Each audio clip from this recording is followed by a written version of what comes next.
Chapter 440. After returning from Huacheng, he followed Yan Zhika to Songcheng.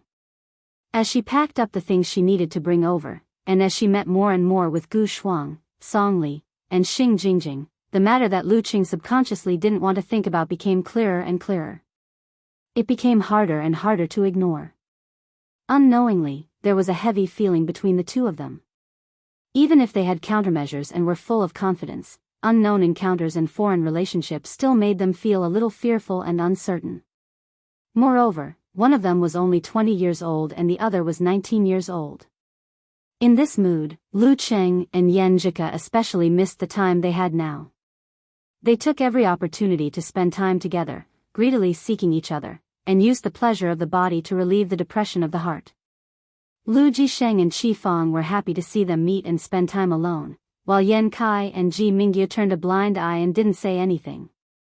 However, the burning of indulgence couldn't beat the passage of time, and the day of the girls' departure finally came. August 5th, Gaofen Airport, outside the security and border inspection area. Yan Kai and Ji Mingyu moved a few steps away, leaving a private space for the young couple to say goodbye. Yan Zhika pursed her lips and stared at Lu Qing attentively with her clear eyes. She habitually adjusted his collar and said in a soft voice, "Qing, you don't have to worry about anything. Empress Dowager is worried that I'm not familiar with this place, so she plans to accompany me until September. The security in America is not good, but there are only a few streets. I don't plan to go out, so there's no need to worry about this. Besides, Empress Dowager spent a lot of money to hire a dance stage senior from Shushan study to be my bodyguard for a few years. Her husband passed away early, and her son is in college. She doesn't have much to do at home, and she can cook well. I'll come back during the 2 long holidays every year. You have to make time for me, okay? I promise." Lu Qing tried to smile. After Yan Zhika finished talking about herself, she took a deep look at Lu Qing. Her eyes suddenly became gentle and full of reluctance. "You have to treat yourself better when I'm not here. Take Talker and the others out for a meal often and comfort yourself. Don't always eat in the cafeteria. Also, don't just wear whatever clothes you get every day. You have to think about how to match them. If you don't understand, ask me in advance, or ask Talker. You're a famous martial artist and a heavenly son of heaven, so you have to pay attention to your image." As she spoke, the rims of her eyes reddened, and she was momentarily unable to speak. Lu Qing took a deep breath and answered in a deep voice, "Okay, when the Empress Dowager decides when to return to China, I will book a ticket to come here." The Ice God sect said that the passport and visa wouldn't be a problem. He just needed to go through the procedures. "Okay. Remember to reply to my messages and chat with me every day." Yan Zhika forced a smile and waved her hand. "It's about time. I'll go in first." "Okay." Lu Qing waved his hand and watched as the girl turned around and moved closer to Yan Kai and Ji Mingyu. After taking 2 steps, she suddenly turned around and waved her hand at Lu Qing. Lu Qing responded immediately and nodded. Yan Zhika met up with her parents and walked to the security and border inspection area. After taking a few steps forward, her hair swayed gently. She looked back and made contact with Lu Qing's eyes. She was stunned for a few seconds. She walked and stopped. It wasn't a long distance, but she turned her head to look at him 7 or 8 times.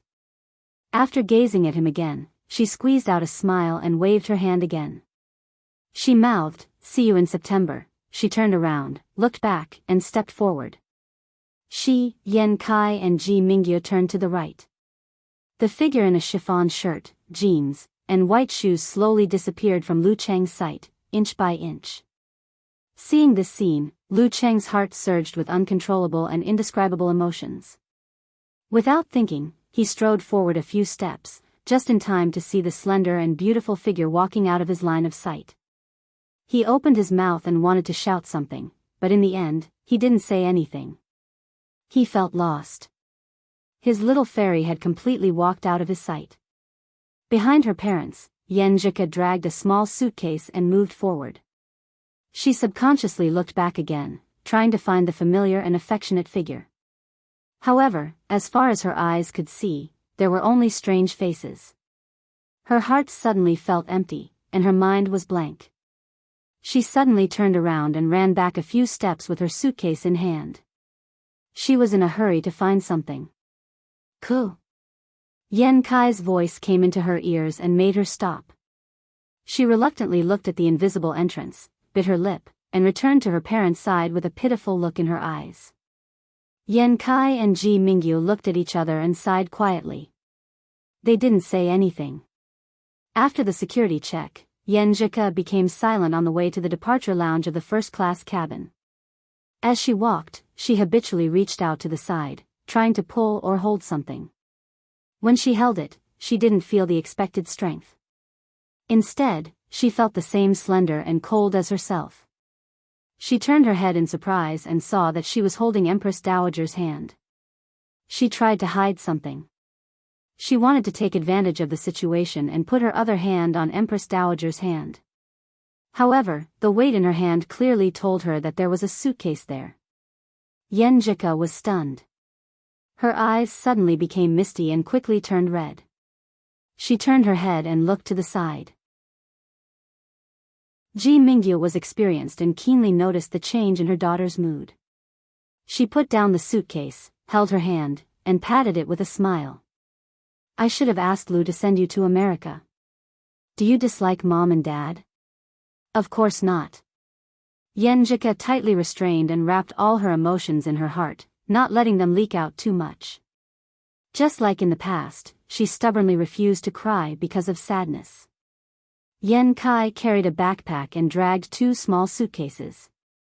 He watched quietly from the side. Ji Mingyu didn't say much.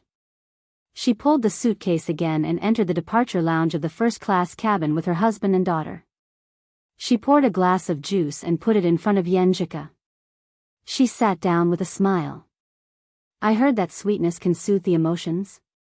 Yes. Yen Jika picked up the juice and took a sip. It was sweet and sour, stimulating her spirit. Ji Mingyu's voice softened. I've been worried that you would do something stupid. It seems that I worried too much. You are indeed my precious daughter. According to Lu's plan, you will be separated for at most a month before you meet again. Don't be sad. Stupid. Yen Jika was stunned by her mother's words.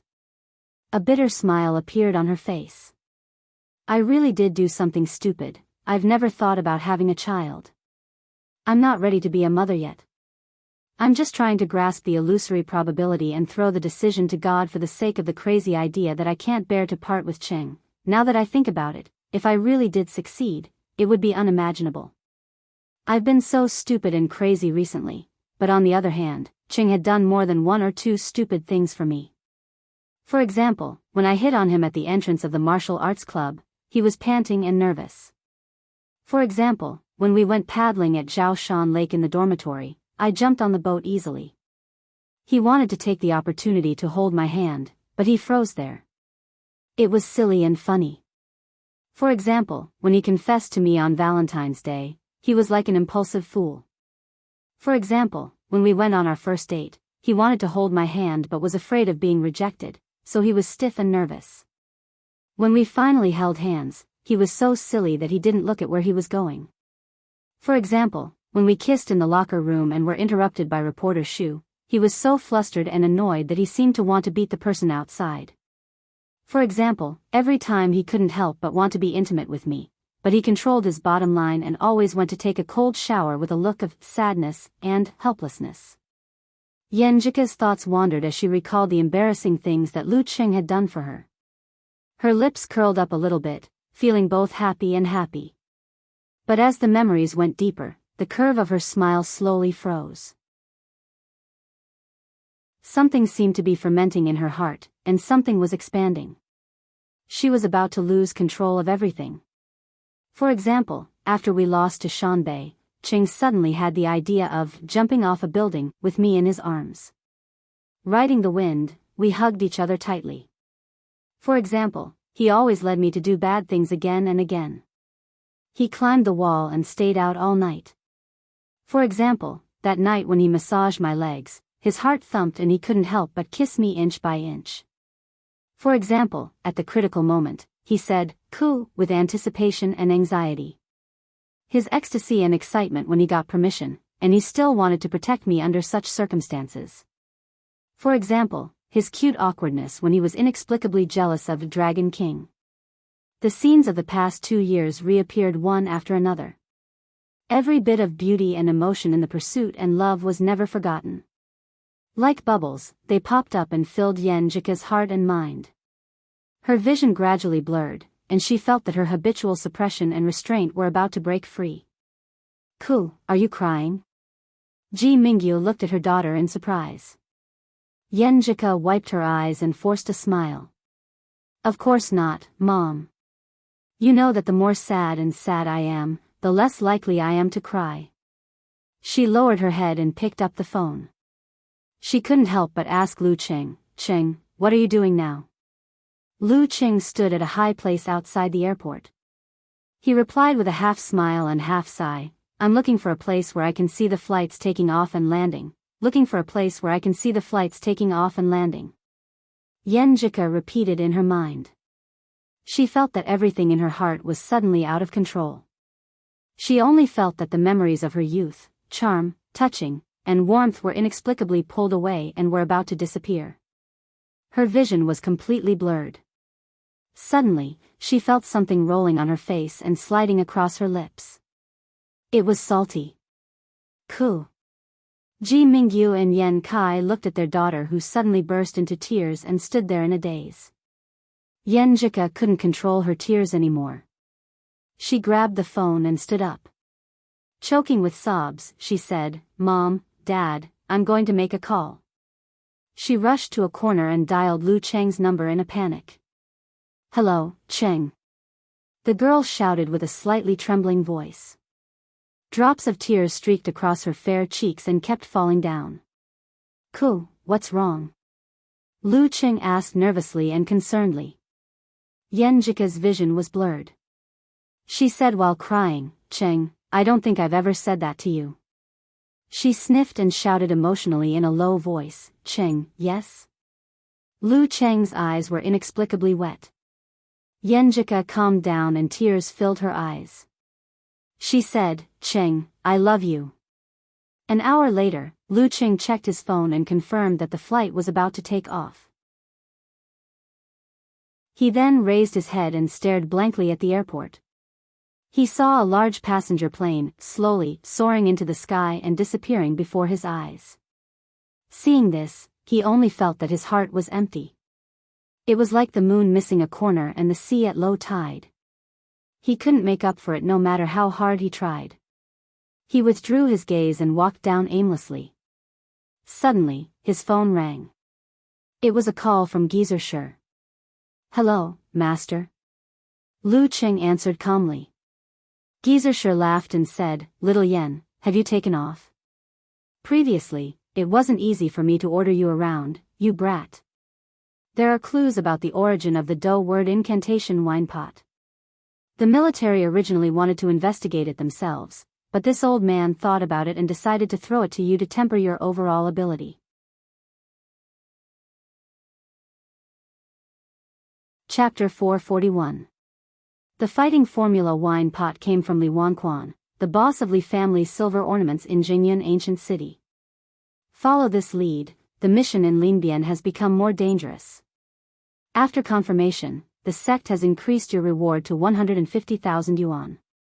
The money will be transferred to you in 2 days. Pay attention to the money in your account. In short, contact me or the military immediately if there are any accidents or risks in the mission. TSK, where there's life, there's hope, right? Lu Qing closed his eyes, recalling his master's advice. He had just received a message that the mission reward had been received. His savings had risen from a low of 840,000 yuan to 991,000 yuan. Since the end of June until now, he had spent a lot of money. He had stayed in a 5-star hotel for more than 10 days, bought a couple of rings, for women, and his own martial arts expenses had increased. Eating and drinking were just a small part of it. During this period, although he had the red packets from the Yen family to supplement his expenses, the numbers in his account were still decreasing rapidly. Considering the expenses of traveling to and from America for a long time, after a long time, he was once again under financial pressure and was full of the urge to earn money. And the 150,000 that the sect generously gave him was like a timely rain that moistened his wallet. Our next stop is Jishuan. The stop time is short. Please wait at the door. At this moment, the sound of the broadcast made Lu Qing, who was too lazy to even play with his phone, stand up. He grabbed the backpack on the luggage rack with one hand, walked past the strange passengers next to him, entered the corridor, and lined up to the door at the right time. Jingyan Ancient City was part of Jishuan City. It was a popular tourist destination in recent years. Surrounded by high mountains and steep ridges, it was relatively inconvenient to get there. There was no railway, so the ancient charm was well preserved. To get there, one had to go to Jishuan and other nearby places to take a bus or hire an unlicensed taxi. Lu Qing didn't waste his energy. After exiting the station, he went straight to the bus center and bought the earliest long-distance bus. Less than 20 minutes later, he checked his ticket and got on the bus. Seeing that no one had pressed their seat number, he habitually found a seat at the back of the middle and left the one by the window empty. He sat down and turned his head. Seeing the empty seat beside him, he was stunned and seemed to settle down a little. He moved his body and sat by the window. He pulled the curtains to block out the dazzling sunlight and avoid direct exposure. He leaned back against the back of the chair and closed his eyes. His thoughts were in a mess. Through the sound of footsteps and the slight vibration of the vehicle, he instinctively heard more and more passengers. Suddenly, someone stopped beside him and was about to speak when he coincidentally opened his eyes and turned his head. "Hello, classmate, can I change seats?" He pointed to himself and the beautiful and slender girl beside him. "I want to sit with my girlfriend. Can you do me a favor?" Lu Qing took a deep look at them. He pushed his black-rimmed glasses and smiled. "Sure, where are you?" Thank you. The boy and girl were overjoyed. They hurriedly expressed their gratitude and pointed to a seat in the second last row. "That's the only one left." "I'm sorry." "It's nothing. I'm alone anyway." Lu Qing smiled. He took his luggage with one hand and walked into the aisle. The young couple didn't hear the emotion in his words. They just kept thanking him with their palms together. Lu Qing took 2 steps forward and saw the empty seat. He also saw the passenger by the window and his exaggerated arms in his black short-sleeved shirt.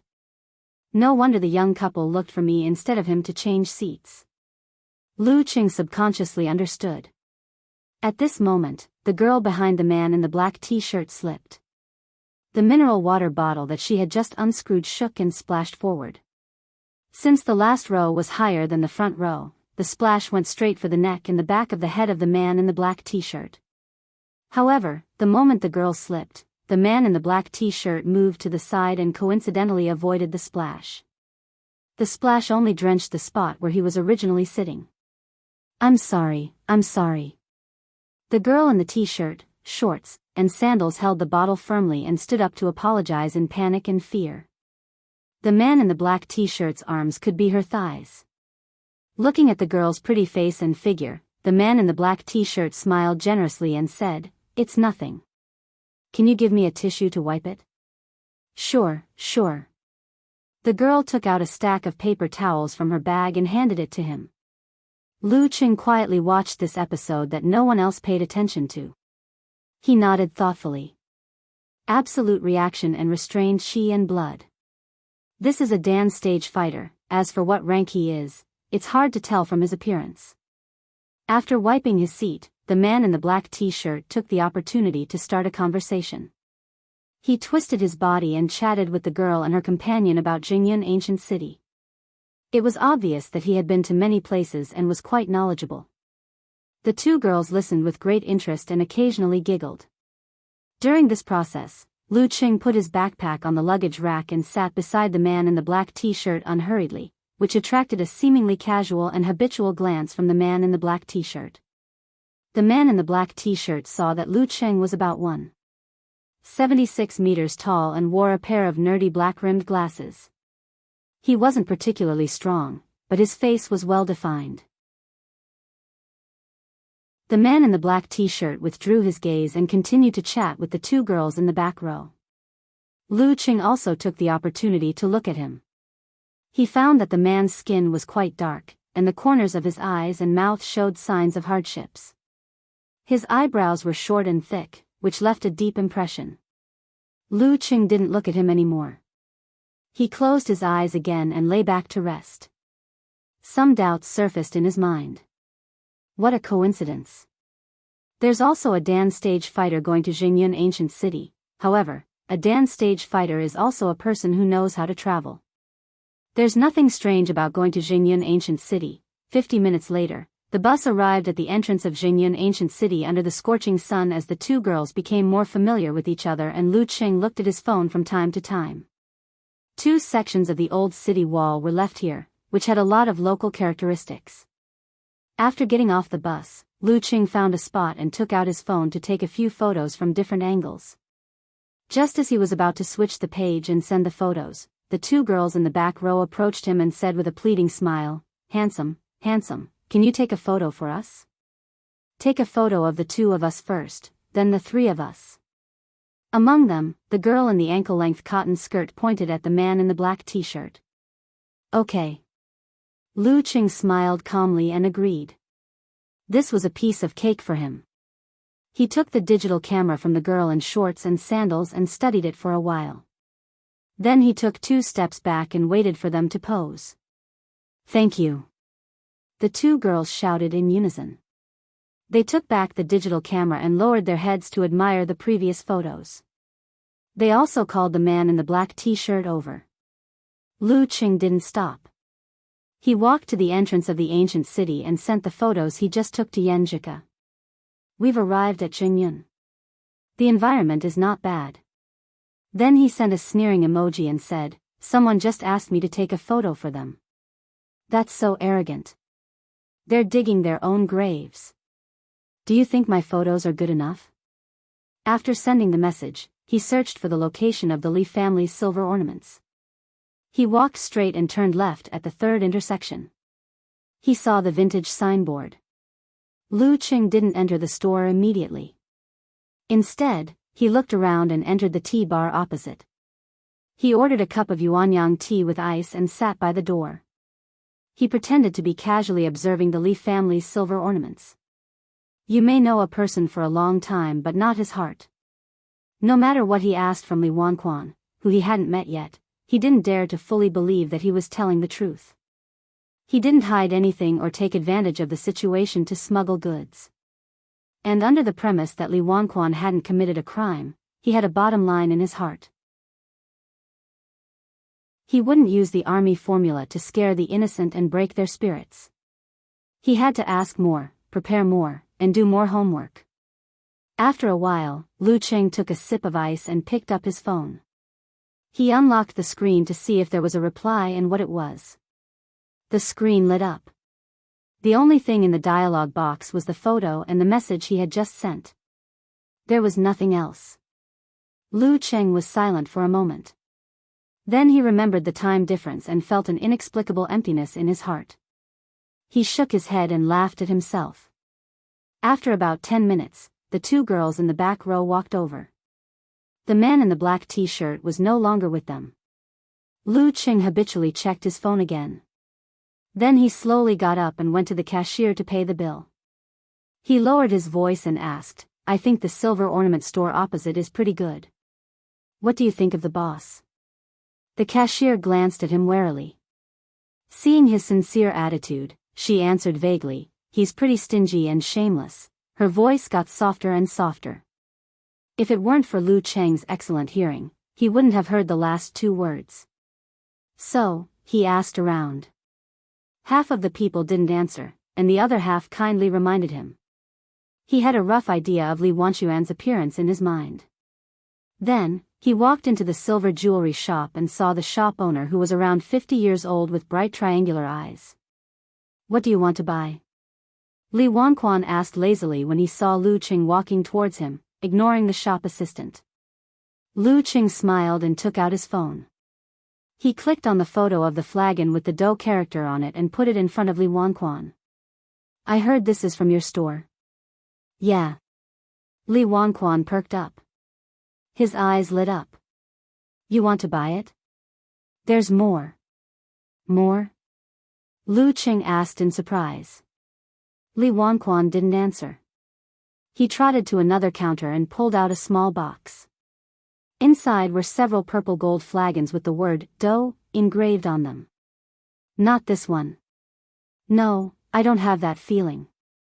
Do you understand? That feeling. Lu Qing said carefully, not revealing too much.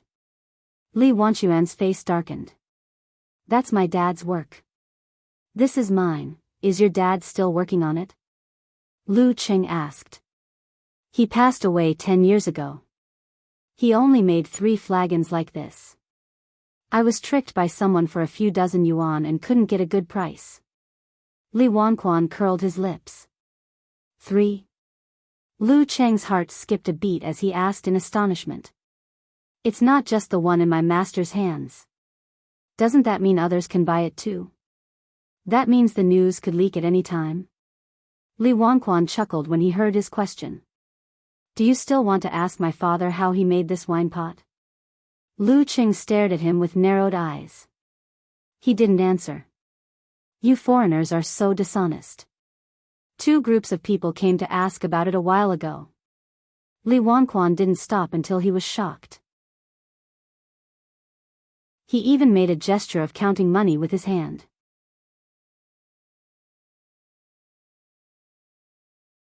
Chapter 442. 2 groups of people. Lu Qing narrowed his eyes and couldn't help but criticize his master in his mind. Isn't this a little too unreliable? Isn't he afraid that the fighting formula will be taken by others in advance? Why wait until I'm free? Is training more important than the fighting formula? Well, for master, it seems that he might really answer, yes. He doesn't care about the 9 words formula at all. As he pondered, Lu Qing put away his other emotions and looked at Li Wanquan with a half-smile. 2 groups of people came to ask you. A while ago? You're still standing here. That means you didn't lie to them. Do you think I can make money by lying to you? Seriously. Li Wanquan said in a huff. He rubbed his thumb and index finger together and made a counting gesture. I heard that there are consultants who can make money by answering questions, right? Bro, you're outdated. Go on Weibo more often. You can make money by answering questions. Lu Cheng's mouth twitched. He smiled and said, how much do you want? 10,000. Li Wanquan's eyes flashed as he demanded an exorbitant price. Lu Qing laughed deliberately. Why don't I ask Auntie Xiao and the others? They just said that they've been seeing some familiar faces coming to you recently. Maybe you know where they've been hanging around recently, right? He was bluffing based on logic. If the 2 groups of people had succeeded, he could go to bed and leave the rest to the military.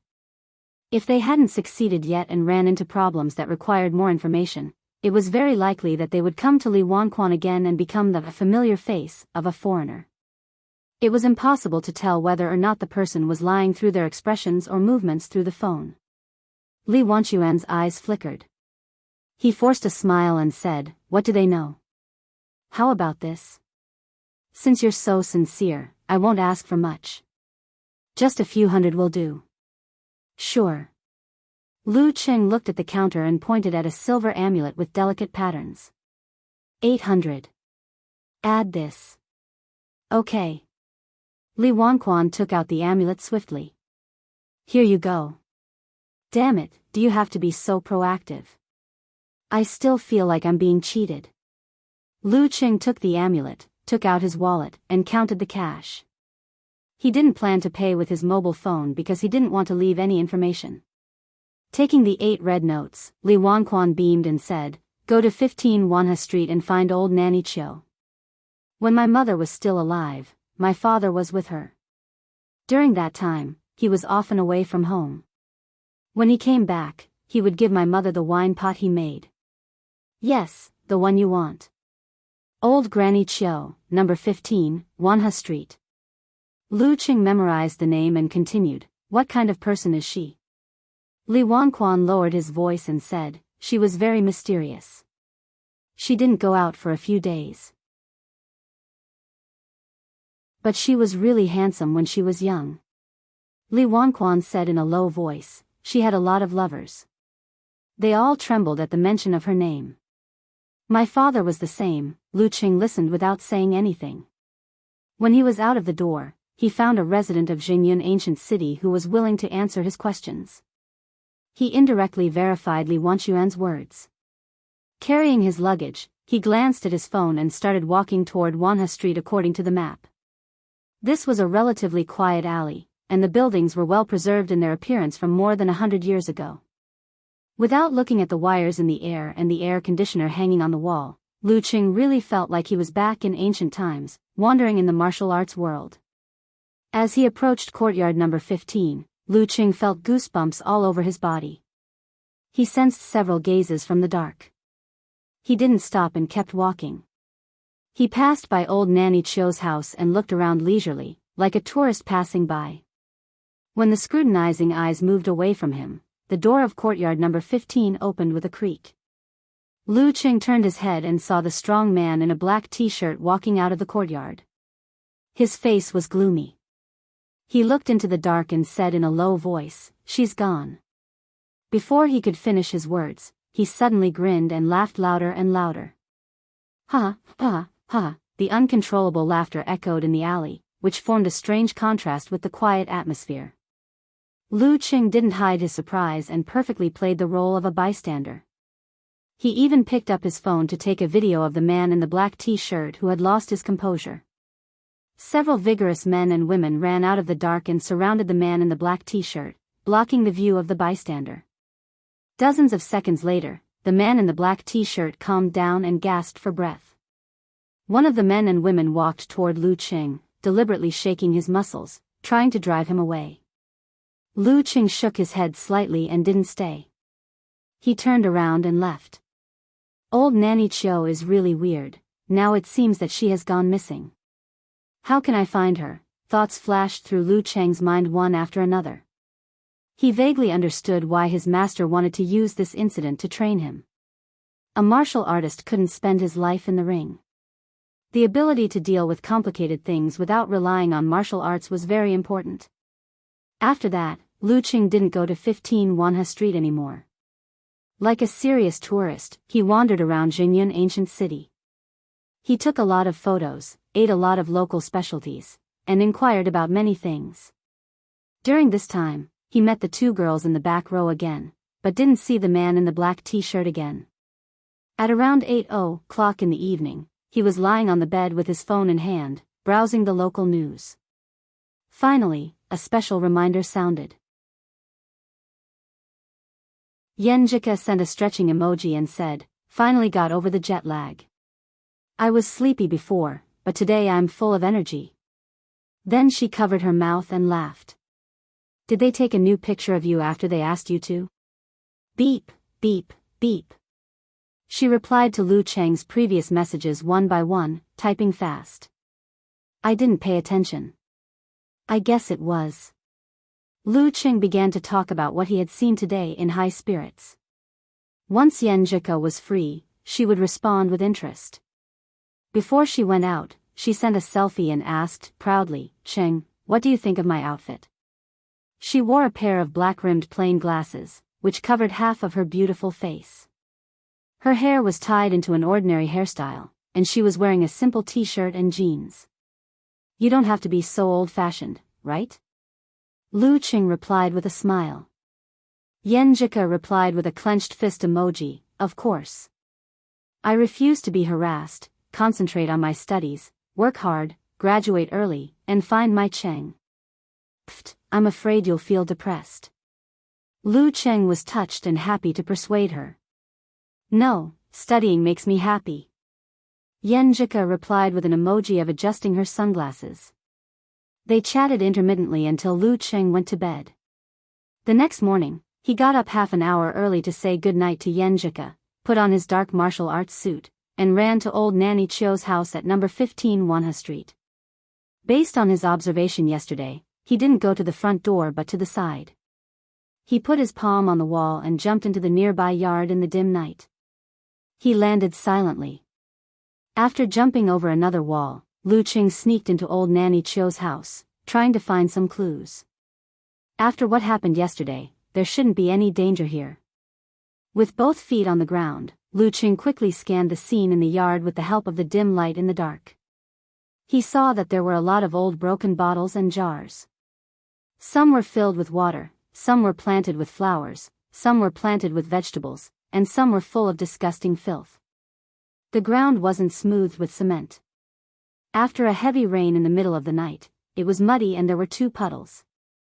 Lu Qing walked around them softly and approached the door. When he was about to open it, he heard a squeak, which was like a clap of thunder in the quiet dark at 5:00 in the morning. With a clap of thunder, the door suddenly opened. A ghostly figure, blurred by the darkness of the night, came face to face with Lu Qing in a narrow path.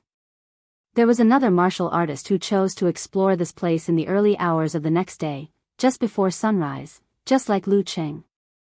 Not only was Lu Qing startled, but the vague figure was also stunned. He took a deep breath and quickly made a forced concentration, hoping to strike first and open a path. With the absolute reaction, Lu Qing's hair stood on end. In his mind, he instantly sketched out the word army that was full of murderous intent. But he didn't say anything in case he was recognized.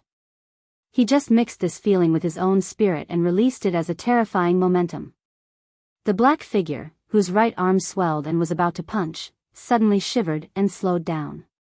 Lu Qing lowered his waist and gathered and released his chi and blood. He used his fist as an iron hammer and smashed at the figure. Bang! With a muffled sound, the black figure hurriedly parried and staggered backward. Lu Qing swung his right fist back, borrowed the strength, and made a forced concentration. The combination was as smooth as flowing water. Bang! Bang! Bang!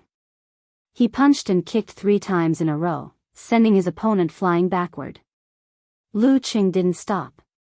He glanced around and memorized the scene in old Nanny Chio's room. Then, he retreated and quickly flipped over the wall.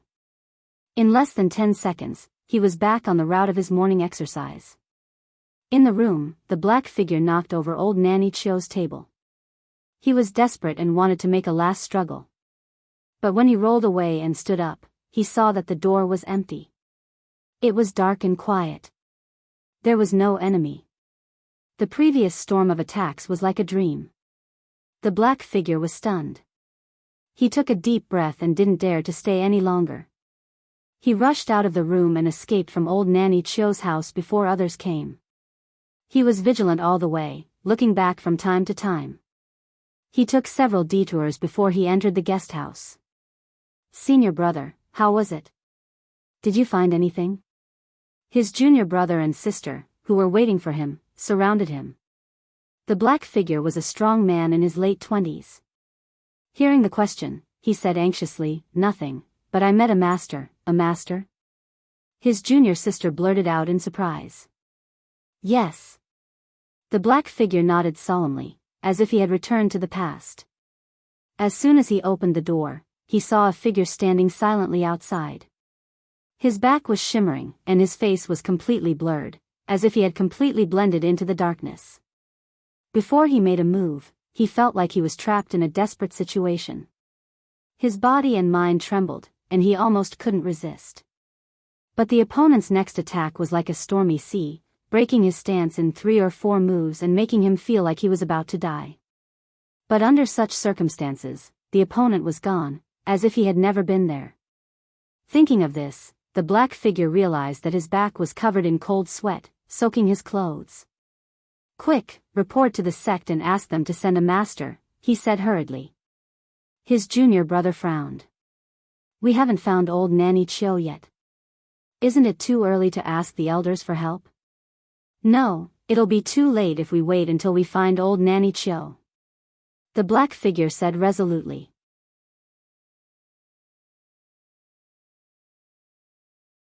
Chapter 443. The man in the black t-shirt is one group of people, and the guy I just met is another. Li Wanquan really wasn't lying. Lu Qing left Wanha Street thoughtfully, putting the matter at the back of his mind for the time being. He went to a secluded place he had found the day before and concentrated on practicing the swordsman formula and the unique skills of the ice sect, improving himself little by little. At 8 in the morning, he packed up his frame and went back the same way he had come. When he passed by a breakfast shop, he stopped and bought 4 big steamed buns, the kind that was oily and full of meat. Snap! He took a photo and sent it to Yenjika with a snickering emoji. I read the comments online that this shop's steamed buns are pretty good. I just took a few bites, and it lives up to its name. But I didn't dare to buy too many for fear of scaring the owner. I had to go to the stalls one by one. It was almost dinner time. The girl quickly replied with a picture of the dining table. There were many dishes on it, including fried steak and stewed beef brisket with potatoes. It was a combination of Chinese and Western. The presentation was beautiful, but the taste was unknown. Come on, let's hurt each other, Yenjika said, slamming the table. Lu Qing couldn't help but laugh.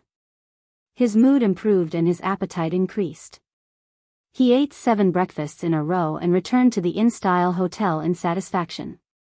After more than an hour, Yenjika finished her other business in intermittent chatting. She sent a video call request, which Lu Qing had been waiting for a long time. After a fleeting buffer, the girl appeared in the picture. She was wearing a nightgown that exposed her delicate collarbone and covered with a quilt with a fresh pattern. Her hair was down and draped lazily behind her back. Without the glasses on her nose, her eyes sparkled. She was so beautiful that Lu Qing couldn't take his eyes off her. Say something. Why do you keep looking at me? Yenjika tilted her head and raised her chin slightly. Because you're pretty, Lu Qing said half jokingly, half sincerely. Yenjika's eyes curved into crescents. She spat, you're exaggerating. They flirted for a while before the girl changed the topic out of concern for Lu Qing. Qing, did you find anything at old Nanny Chio's? No, I bumped into a colleague before I entered the house. After a few rounds, I realized that I had alerted the others, so I left. But judging from the situation in the yard, old Nanny Chio is indeed as mysterious, gloomy, and weird as the rumors say. Lu Qing truthfully described what he had seen and heard in front of his wife. You even had a fight. Yenjika focused on the main point she was most concerned about. Lu Qing coughed twice and said, it's nothing. After all, we live in a society governed by law. Who dares to hurt people casually? It's just a few moves, and there was no killing intent. For others, it's not worth taking such a risk for a secret method. Especially since both sides were dance stage martial artists, they were definitely the backbone of their respective forces. If something were to happen to them, neither side would let the matter rest. A secret method was indeed precious, but it wasn't enough to put one in jail for half a life. If it didn't involve the mystery of the Jin Dan in his body, Lu Qing might not even have been interested in it. Some things were more like embellishments and icing on the cake. Therefore, he noticed that the black shadow was obviously restraining himself when he punched at the beginning. You're right. Yenjika nodded slightly. She rolled her eyes and said thoughtfully, Qing, yesterday you said that your master didn't care much about the 9 words formula and wasted a lot of precious time to train you. Let me think about it. Something seems wrong. Your master doesn't care about it, but what about the military? Aren't they also collecting the 9 words formula for research? Are they willing to take the risk of losing the fighting formula until you're free? Lu Qing was stunned, and the doubts in his heart suddenly cleared up. That's right. Seniors like the Queen of Thought and the Divine Enchanter of Sin Flame were very concerned about the 9 words formula. The military had no reason to watch the loss of the fighting formula just because of their master's capricious request to train his disciple. The reason why they didn't do anything and didn't intervene was because everything was under control so far? Those two groups of people weren't big forces, so the military was confident they could handle them. But shouldn't the focus be on old Nanny Cho? Once this key figure disappeared completely, the military would be at a loss, right? They haven't done anything yet because they've been monitoring the situation and keeping track of old Nanny Cho's whereabouts, so they're confident of my safety. Before the situation goes out of control, they're giving me a chance to train for my master's sake. Phew. In that case, they must be waiting for me to ask for help so that they can settle this matter openly. Thinking about this, Lu Qing understood the whole story. He was like a child. Under the supervision of his parents, he was playing a game that seemed risky but was actually as stable as a dog. And the parents were proudly waiting for the child to ask for help. As a child, Lu Cheng's competitive spirit was immediately aroused. He wanted to do this beautifully and not rely on the military. He wanted to get the fighting formula before they interfered. I can't be underestimated. I can't let my parents get what they want. Lu Cheng's laziness was gone and he told Yan Zhika his speculations and ideas. Yes, yes. Brother Cheng, you can do it. Don't let the military have a chance. Yan Zhika clenched her fists and replied cheerfully, trying to encourage him in a coquettish tone. Hee, I'm indeed the smartest person in the family. With the military's supervision, she was completely relieved. After Yan Zhika said goodnight and reluctantly went to warm the bed with the Empress Dowager, Lu Qing felt an indescribable sense of loss. After a moment of contemplation, he opened his notebook and began to organize his thoughts by writing. My advantage is that I'm wearing glasses, short hair, and a disguise. Even if they've watched the national competition on TV, they won't recognize me unless they're familiar with me in daily life. The other two groups of people either don't know about my existence or don't know who I am, so they can take advantage of me. My disadvantage is that I'm hiding in the shadows without the help of the military, so I can't collect as much information as the other two groups of people. After that, Lu Qing began to write down the possible ways to find old Nanny Cho. First, I can ask for help from the authorities and the police. Second, the ancient city has a dark side and may be more well-informed. The locals have mentioned several times that even Zhou Wei suffered a loss because of old Nanny Cho. Obviously, she's not an ordinary person. I can start from this clue. Third, I can follow the other two groups of people and use their information as my information. If they have a certain amount of power, they'll probably use the government's resources. First, I can combine them here. Fourth, I'll go to old Nanny Cho's house at 5 a.m. tomorrow morning and look for clues. After he finished writing, Lu Qing read carefully, combined and diverged, and finally concluded 3 things to do today. First, find out who Zhou Wei is and look for him secretly. Second, the other group of people is more secretive and I don't have any clues yet. The man in the black t-shirt is in the open. While doing the first thing, I'll look for him and the other fighters who showed up yesterday. If there's no other way, I'll follow the 2 girls in the back row. That guy is very interested in romance and may contact them. Third, I'll go to number 15 Wanha Street again. After finishing the plan, Lu Qing took his phone and wallet and left the room for lunch. In order to hide his identity, he insisted on eating less but eating more. Like yesterday, he would share his lunch in different restaurants so that no one would notice his unusual appetite. After calling his sect for help, Ho Yulin took a short nap and did his daily exercise. Under the dazzling sunlight, he walked to the Li family's silver jewelry shop. The elder couldn't leave immediately or fly, so he had to take the high-speed rail or a bus and wouldn't arrive until tomorrow morning. Before that, he couldn't do nothing but wait here. The new master who showed up last night shouldn't be from there. Otherwise, he wouldn't have gone to investigate in the middle of the night. He could find old Nanny Cho's house through Li Wanquan. Maybe he could get some information from the silver jewelry shop in case one of them was in the light while the other was in the dark. Ho Yulin couldn't help but shudder at the thought of the master he met in old Nanny Cho's house in the early morning. It was like a nightmare imprinted in his mind.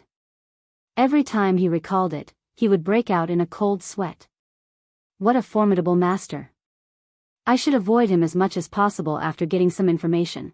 Ho Yulin looked up at the plaque with the words, Li Family Silver Jewelry Shop, and walked in. The triangular-eyed Li Wanquan glanced at the plaque and greeted him happily. He asked expectantly, what do you want to ask today?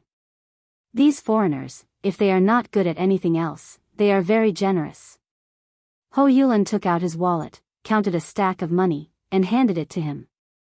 While complaining that he was so outdated that he couldn't scan the QR code to pay and was uneasy to monitor, Ho Yulin asked calmly, who else came to ask about old Nanny Chiu these days? Li Wanquan counted the money happily and said, yes, a young man came to ask about her.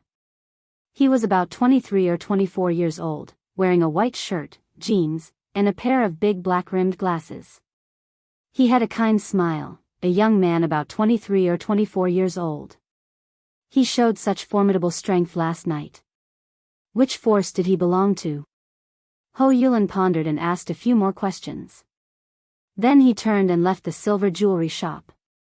When he came to the street, he looked around casually, instinctively looking for a young man about 23 or 24 years old, wearing a white shirt, jeans, and black-rimmed glasses. Well, there's one over there. There's one over there, 3, 4. After walking 2 streets, Ho Yulin saw a total of 5 people with similar characteristics. So common. Ho Yulin complained and gave up the search. He began to suspect that the person Li Wanquan mentioned was the master he met last night. He must have hired an ordinary young man to ask about him to avoid being exposed. That's very likely. That's what I felt when I met him last night. Ho Yulin withdrew his gaze from the rice noodle shop. Lu Cheng was sitting there, quietly drinking the fresh and delicious soup.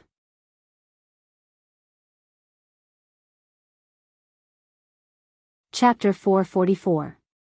As for Zhou Wei, the residents of Xingyun ancient city who were willing to tell Lu Cheng about old Nanny Chiu felt it was a taboo. No one dared to say too much. Lu Cheng had been busy for a while but still couldn't find anything.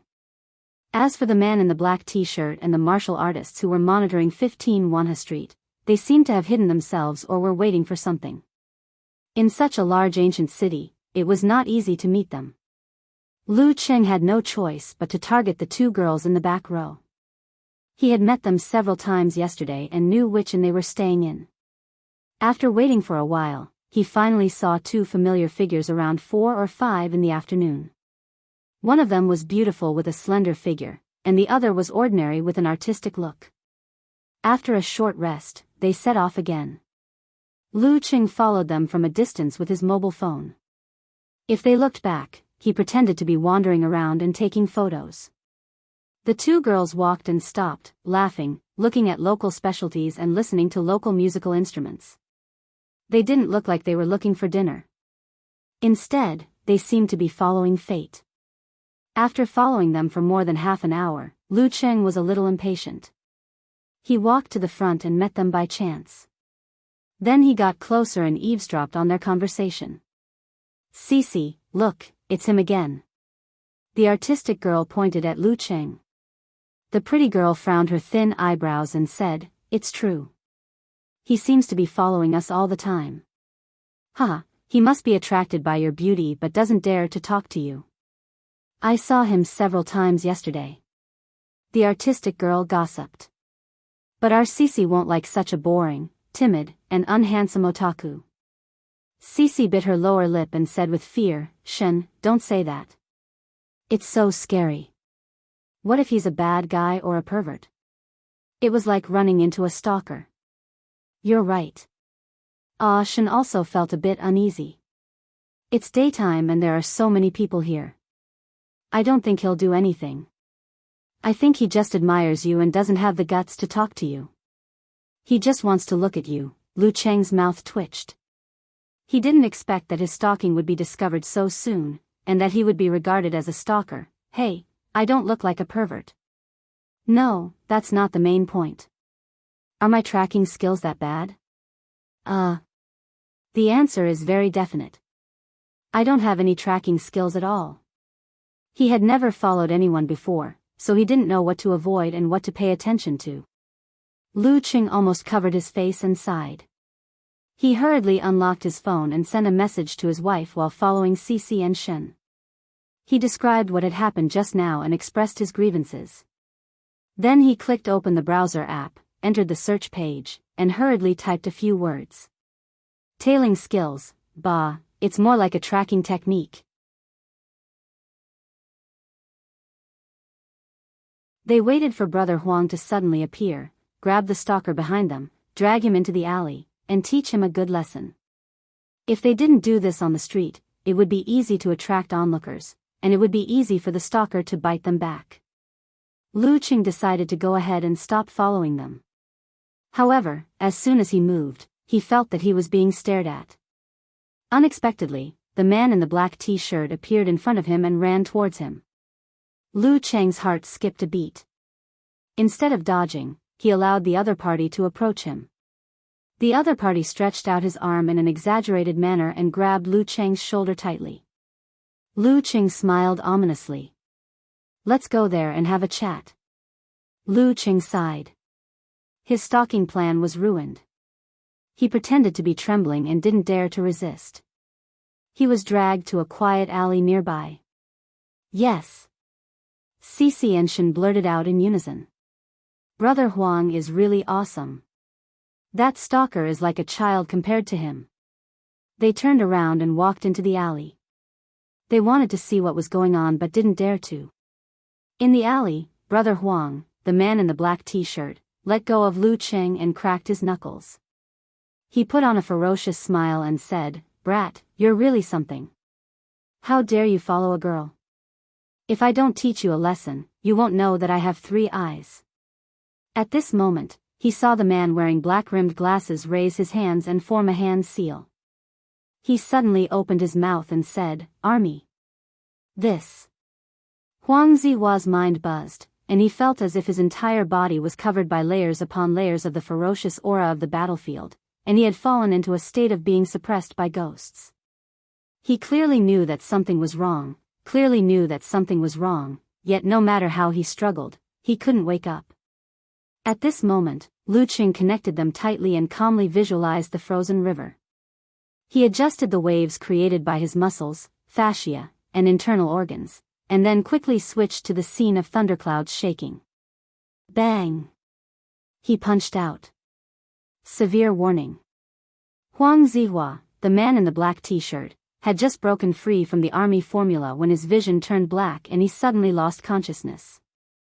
At this moment, there was only one thought in his mind.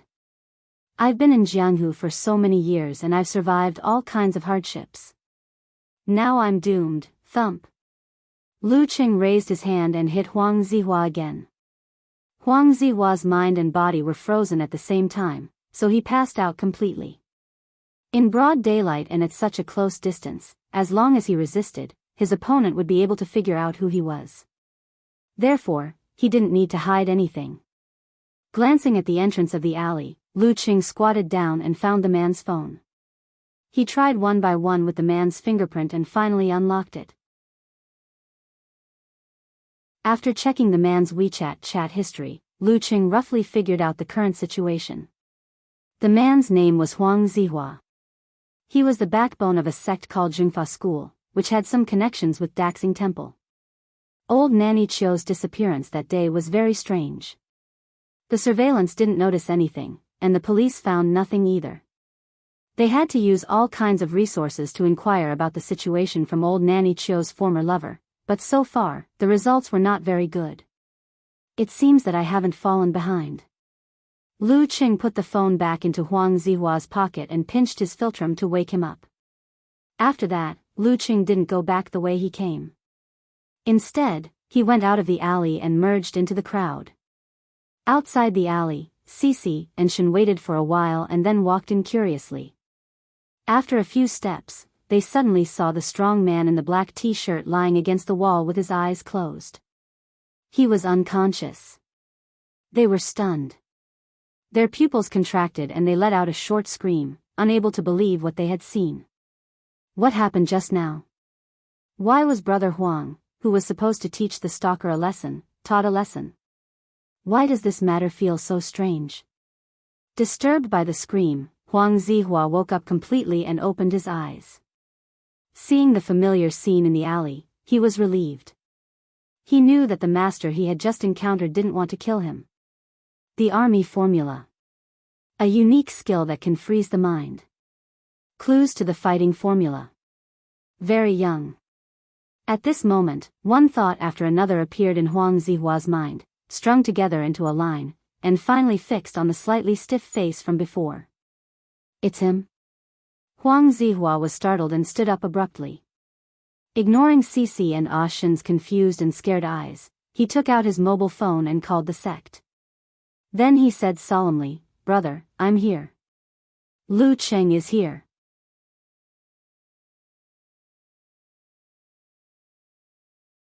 Chapter 445. The name Lu Cheng meant a lot. Lu Cheng was a peerless genius, one of the few fighters below the inhuman stage. He was almost as powerful as Peng Liyun before his breakthrough. They were no match for him at all. Therefore, they had to ask one of the most powerful elders of their sect to come here and set off immediately. Lu Cheng was not alone. He had the support of the Ice God sect. He might have come here carelessly without informing his sect, but in this situation, he had to ask for help. Even if the Ice God sect had little influence in the provinces and cities around the ancient city, they still had a lot of masters. Any two of them would be beyond his power to contend with. Well, the elders had to come here before tomorrow morning and search for old Nanny Chiu within one day.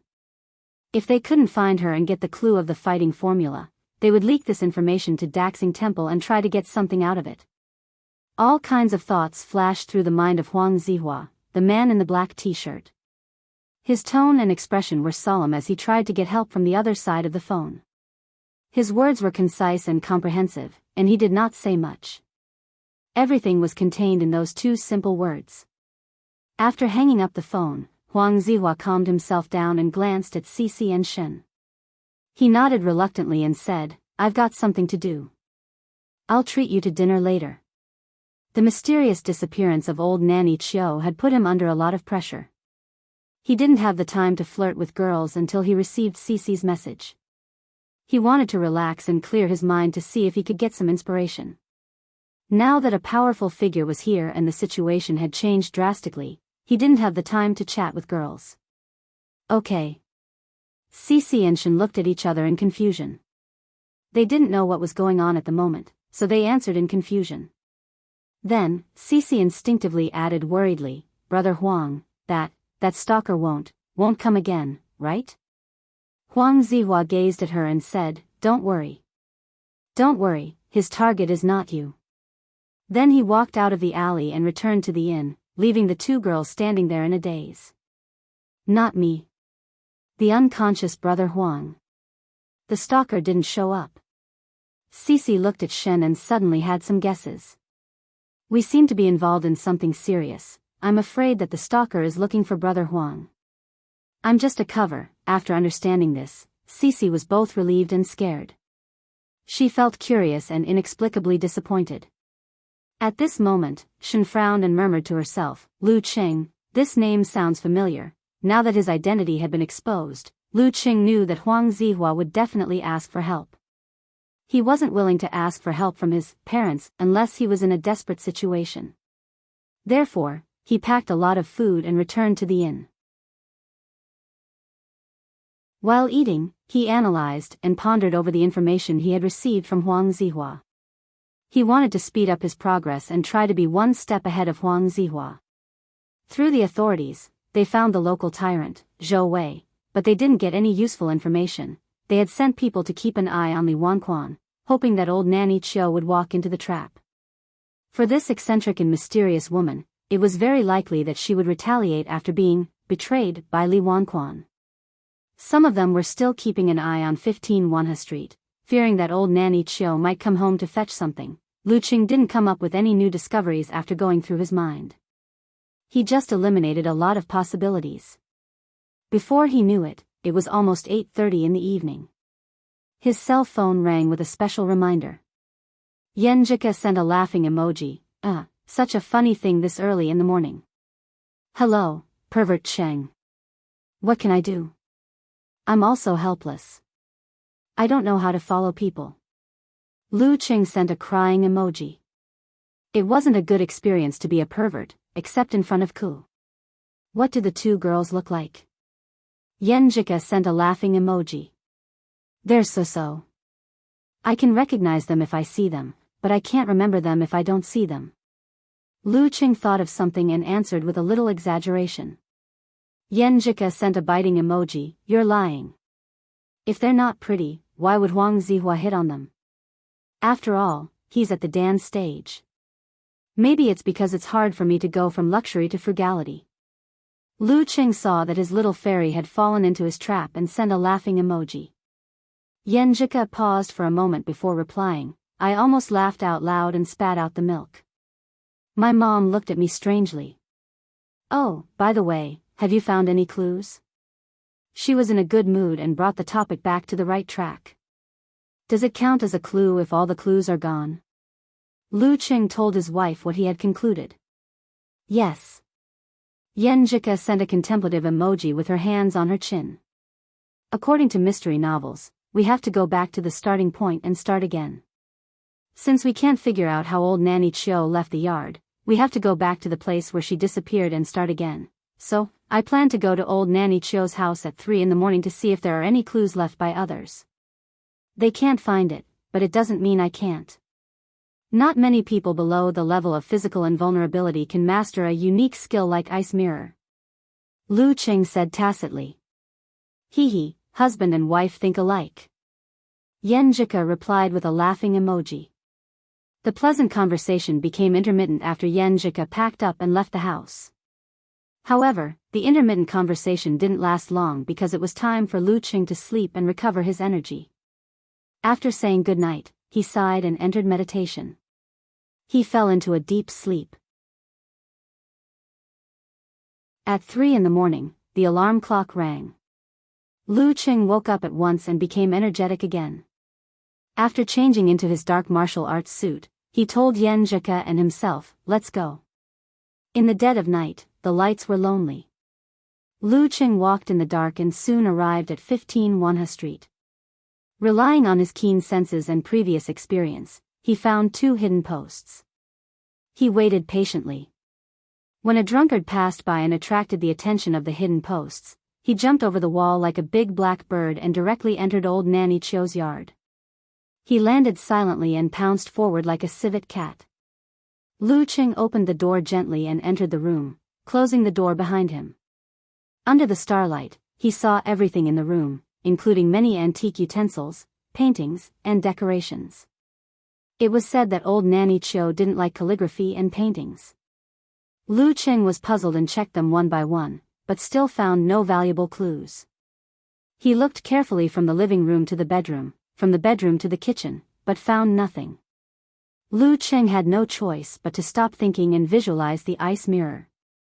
He calmed himself down and reflected every detail within dozens of centimeters around him. Everything appeared. He walked back step by step according to the route he had taken just now. He felt that the surroundings were quiet and peaceful, without any unusual changes. From the kitchen to the bedroom, from the bedroom to the living room, Lu Qing suddenly heard a heartbeat, but it wasn't his own heartbeat. Thump. His scalp went numb.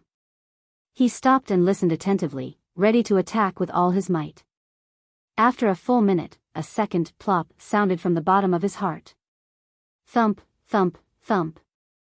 The heartbeat was slow and low, as if it came from the depths of the earth, like the call of an evil ghost. Lu Qing took a deep breath. The ice mirror in his heart was still there, and he got rid of all the creepy thoughts. A few minutes later, he stepped back and looked at the spot where he had just stepped. The floor of the living room was untouched, only compacted with soil. And the weird heartbeat came from under the soil. It's here. Damn, what the hell is this? Lu Qing swallowed his saliva. His mind raced and he had a few guesses. He suddenly sat down with his legs crossed and visualized the corresponding ancient word for army. His aura immediately spread outward, like a doomsday snowstorm that darkened the sky, lowered the temperature, and pressed down on the ground where the terrifying heartbeat came from. Thump. Lu Qing sat cross-legged and reached out his right hand. With the help of his aura, he clenched his fist and knocked lightly on the ground. He said in a low voice, "Come out. Come out, I won't do anything to you." As soon as his voice fell, a strange change occurred.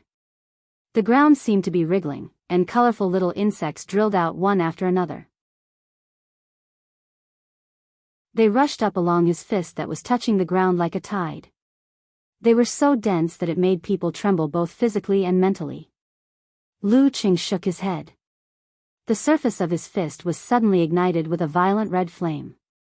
The colorful bugs were burned black before they could do anything. They fell like rain.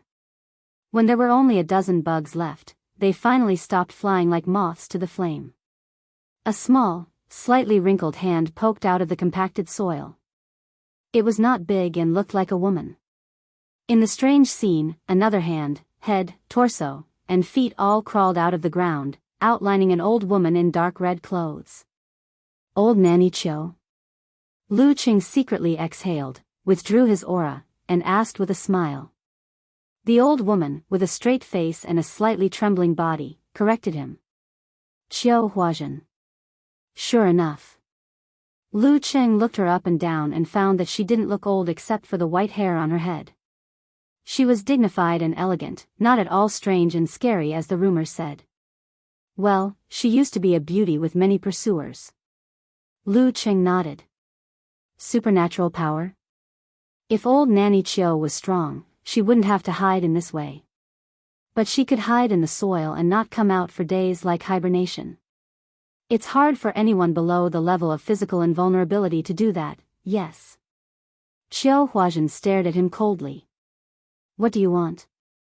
Lu Qing was about to take out the picture of the fighting formula flagon when he suddenly had an idea. He looked at the decorations and said, "These are all antiques, right? You know." Qiu Huazhen's face changed dramatically. Not much, Lu Qing answered vaguely. You should tell me yourself. Old Nanny Chiu and her gang must be a grave robber gang. No wonder they could find something related to the fighting formula. Maybe they have killed people before. That's why they didn't want to discuss with those two groups and kept trying to escape.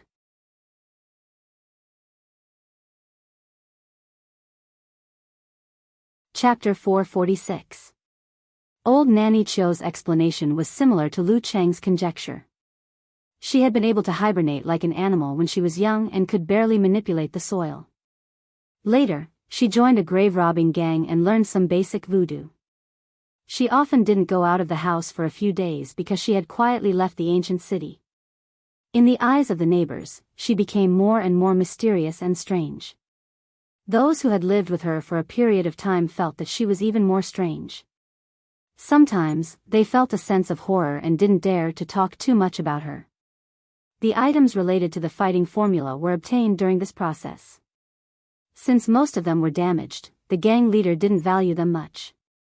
Since Nanny Chiu liked similar items, he simply gave them to her and asked her to take them home, just like the broken bottles and jars outside her room. Once, they had a lot of loot and sold it for a lot of money. Internal strife broke out in the gang. Someone tried to kill the leader with a sneak attack. Qiu Huazhen took advantage of her supernatural ability and voodoo to take most of the money and items. She fled back to her hometown, where the other members didn't know. Since then, she rarely went out and lived a peaceful life. She would only sell one or two items when she needed money. Old Nanny Chiu had been living like this for years, until two groups of people suddenly came knocking on her door. She was ill-informed and didn't know anything about the 9 words formula. She didn't believe that the item related to the fighting character in her possession had any value. She suspected that the descendants of the gang members had found her and were waiting for helpers to gather. She couldn't help but feel terrified, but she didn't dare to call the police and walk right into the trap. She used witchcraft to temporarily intimidate the two groups of people. Under their surveillance, during the noisiest time of the day, she took a few of the most valuable items and sank into the ground. She planned to hibernate for half a month. This was also the limit of her supernatural ability. She would only escape when the people at the door no longer paid attention to this place. She was smart enough to get a fake identity in another city and own 2 houses. She only stayed in Jingyun because she didn't want to leave the hometown she was familiar with. I've said all I want to say. What do you want? Old Nanny Chiu looked at Lu Qing with cold and fearful eyes.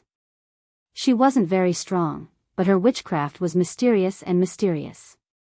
That was why she didn't dare to fight the 2 groups of people head-on.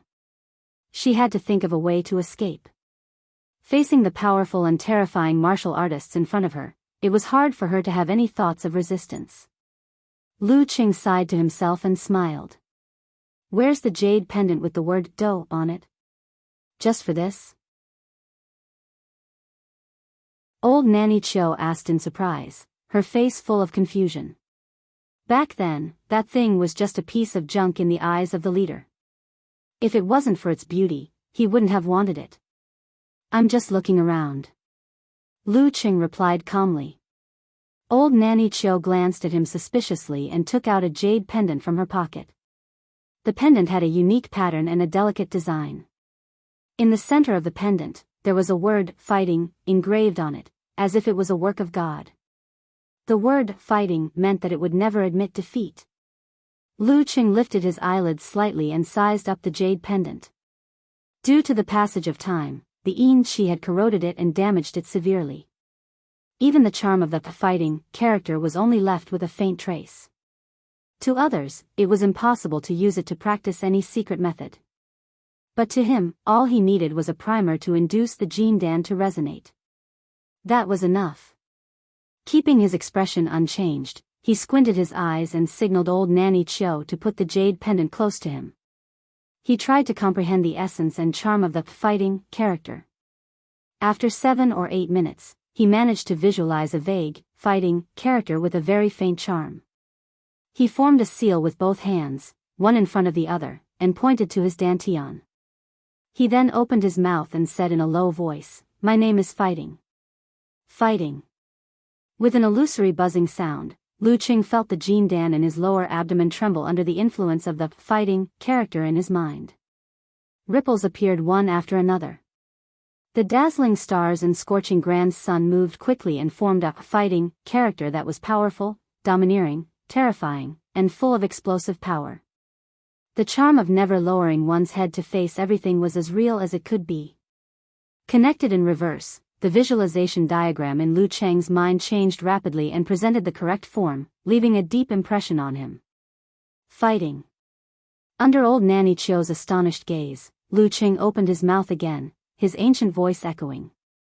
His muscles bulged and his momentum soared into the sky, overflowing with a strong fighting spirit. Old Nanny Chiu couldn't help but move back a little because of the explosive power. The fighting formula increased one's strength for one explosive strike. The better he practiced it and the better he mastered it, the more terrifying the result would be. It's a bit like Kaioken. Lu Qing thought in delight as he finally mastered the fighting formula. However, the fighting formula hadn't increased his strength by more than 30%, and he estimated that it would increase by 1 or 2 times at most in the future. Besides, the fighting formula was completed by stimulating the qi and blood and squeezing the body. Once the limit was exceeded, the body would collapse and couldn't recover without a long period of recuperation. It might even leave serious hidden dangers. While using the fighting formula, he also noticed the changes in his Jindan. Not only did it move the stars and ripple the water, but it also seemed to have awakened the swordsman formula, forwarding formula, army formula, and attainment formula. They turned into 5 nodes in the vast universe and formed a relatively stable structure. His premonition of danger seemed to have become stronger, and his supernatural abilities of ice and fire were connected to it to a certain extent. They were no longer isolated from the inside and outside, but more distinct at the root pulp level, giving him a feeling that he could really influence them. Phew.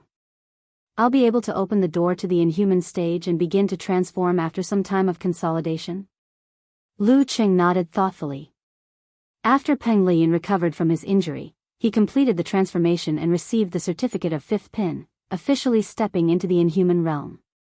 As for Renli, it was said that she had entered the stage of accumulating strength to overtake others. At the end of July, she successfully pushed open the door of the inhuman realm. Well, I'm not that slow either. Lu Qing picked up the fighting jade pendant with a smile and said to old Nanny Chiu, "How much is it?" He decided to go back and carefully study the changes in his jindan. "How much is it?" For a moment, old Nanny Chiu thought she had misheard him.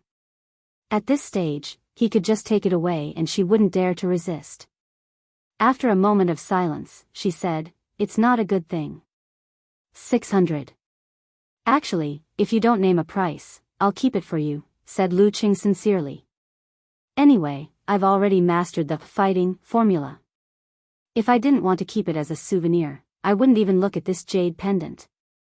And its actual value is only a few hundred in the eyes of others. Forget it. It's a troublemaker." Old Nanny Chiu raised her eyelids and answered dispiritedly. "Okay." Lu Qing touched his trouser pocket and suddenly felt a little embarrassed. He was afraid of a fight, so he only brought his cell phone and didn't bring his wallet. He felt his balls ache for more than 10 seconds and asked with a smile, "Can I pay with my cell phone?" "What?" Old Nanny Chiu was confused.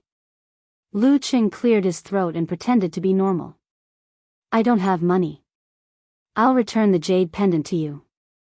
Old Nanny Chiu suddenly understood what was going on. After a moment of silence, she said, "Then I'll give it to you. I don't know what will happen to me if I keep it." "Okay. I'll put the money in your room later." Lu Qing put away the jade pendant and thought for a moment. "I told you I won't do anything to you.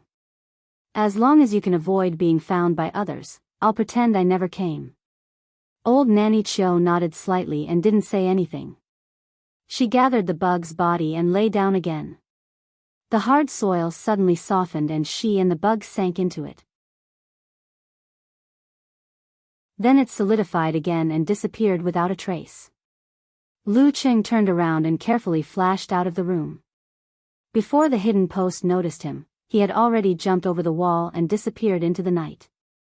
Now that it was quiet, he looked at the jade pendant and called his wife with his cell phone. "I got it." After sending the message, he suddenly felt that it was unreal. The development of this matter was completely out of his expectations. Obtaining the fighting formula had been too easy. But on second thought, he felt relieved. This matter was actually very simple. If Huang Zihua and the others hadn't paid too much attention to it, and if it wasn't a coincidence that scared old Nanny Chiu, they would have gotten it long ago. Yen Jika, who was in the afternoon, replied quickly with a dumbfounded expression, "Really? So fast?" Qing didn't leave for long. "Yeah." Lu Qing was proud of himself. He repeated the story with a smile and showed her the jade pendant. "It's really there." Yen Jika was relieved at first. Then she clenched her fist and said, "Brother Cheng is awesome. Sister Ku is awesome too." Pfft, Lu Qing couldn't help but laugh. He happily replied with a few words and then said, "I'll teach you later. Why can't I teach my wife the fighting formula I got with my own ability?" "Okay." Yen Jika sat and waited obediently. "Go back and get some sleep. Don't wander around outside." "Okay, I'll tell my master first." Lu Qing thought for a while and suddenly said, "Forget it. I'll tell him in a few days." Since the military had everything under control and was watching his game like a parent, he wouldn't say anything. Let's see when they get anxious and take action. "You're so naughty," Yen Jika said after a while. Lu Qing was in a good mood. He hummed silently and returned to the inn. He didn't go back to sleep. Instead, he spent some time studying the changes in the jindan. He was sure that under the guidance of his ice and fire supernatural abilities, he could smoothly trigger some of the energy inside the jindan. As for the guidance, it would take time to figure it out. The rest of his gains were what he sensed at the first moment. 2 hours later, Lu Qing went out as usual and found a place to train until the sun rose from the east. At 10 in the morning, Ho Yulin and Huang Zihua saw the elders of their sect.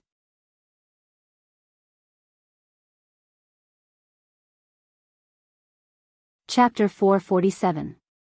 Where is Lu Qing? Fang Fakue, the elder of the Jingfa sect, whose forehead bulged like the god of longevity, asked in a deep voice. Huang Zihua was prepared for this question. He went to old Nanny Chio's house last night to look for clues, but I don't think he got anything. He didn't go out except for practicing martial arts this morning. He found out which hotel Lu Qing was staying in through the police and sent someone to keep an eye on it. He didn't expect to stop Lu Qing, but just wanted to know what was going on as soon as possible. Okay. Fang Fakue nodded slowly. Send more people to keep an eye on old Nanny Chio. I don't believe that she hasn't shown any abnormality in front of others all these years. What about you? Huang Zihua blurted out in confusion. Fang Fakue turned to look out of the window. I'll go to old Nanny Chio's house again to see if you missed any clues. In the Li family's silver jewelry shop, the greedy and lazy Li Wanquan looked at the old man with thick eyebrows and small eyes and said in a trembling voice, I told you everything. The old man was Wan Xingjiang, Ho Yulin's martial uncle. He was as intimidating as a lion or a tiger. He asked coldly, really? Think about it again. Think about what your father told you about old Nanny Chio. I. Li Wanquan looked at Ho Yulin helplessly, only to find that Ho Yulin was admiring his silver jewelry and didn't care about it at all. His body and mind trembled as his thoughts raced. He remembered something and blurted it out. My father told me that she's actually very rich. She's a monster. After listening to Li Wanquan, Wan Xingjiang looked at his martial nephew and said thoughtfully, old Nanny Chio might have some supernatural ability to escape from the surveillance. I'll go and check again. There should be some clues left. Yulin, you split into two groups. One group keeps an eye on Lu Qing and the other group doesn't hide anything. Follow the Jingfa school. If we don't find anything today, we won't get anything. Yes, martial uncle. Ho Yulin said with a heavy heart. While the two groups of people were frantically searching for Yan Jika, Lu Qing was sitting in front of the desk in the room, video chatting with Yan Jika on the computer. The two of them didn't mention the fighting formula or the possible upheaval outside.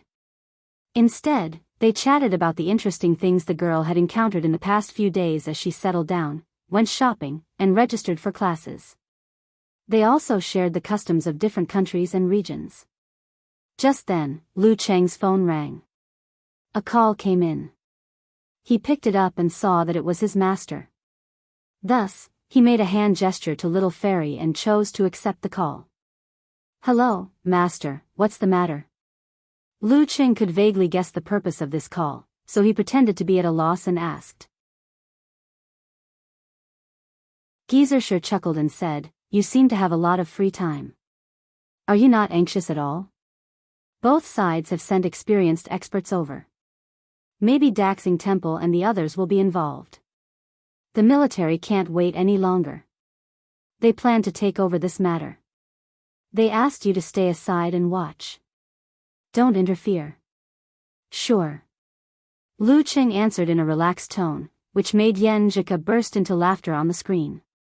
She pursed her lips and looked at him sideways. SSS, you brat, something's not right. Cough, are you hiding something from me, your master? Are you really not anxious? Aren't you afraid that the fighting formula will fall into the hands of others? Are you really willing to be completely outclassed by the military? I'm not anxious. Why should I be anxious? Lu Qing answered with a smile. I've already mastered the fighting formula. Pfft. Cough.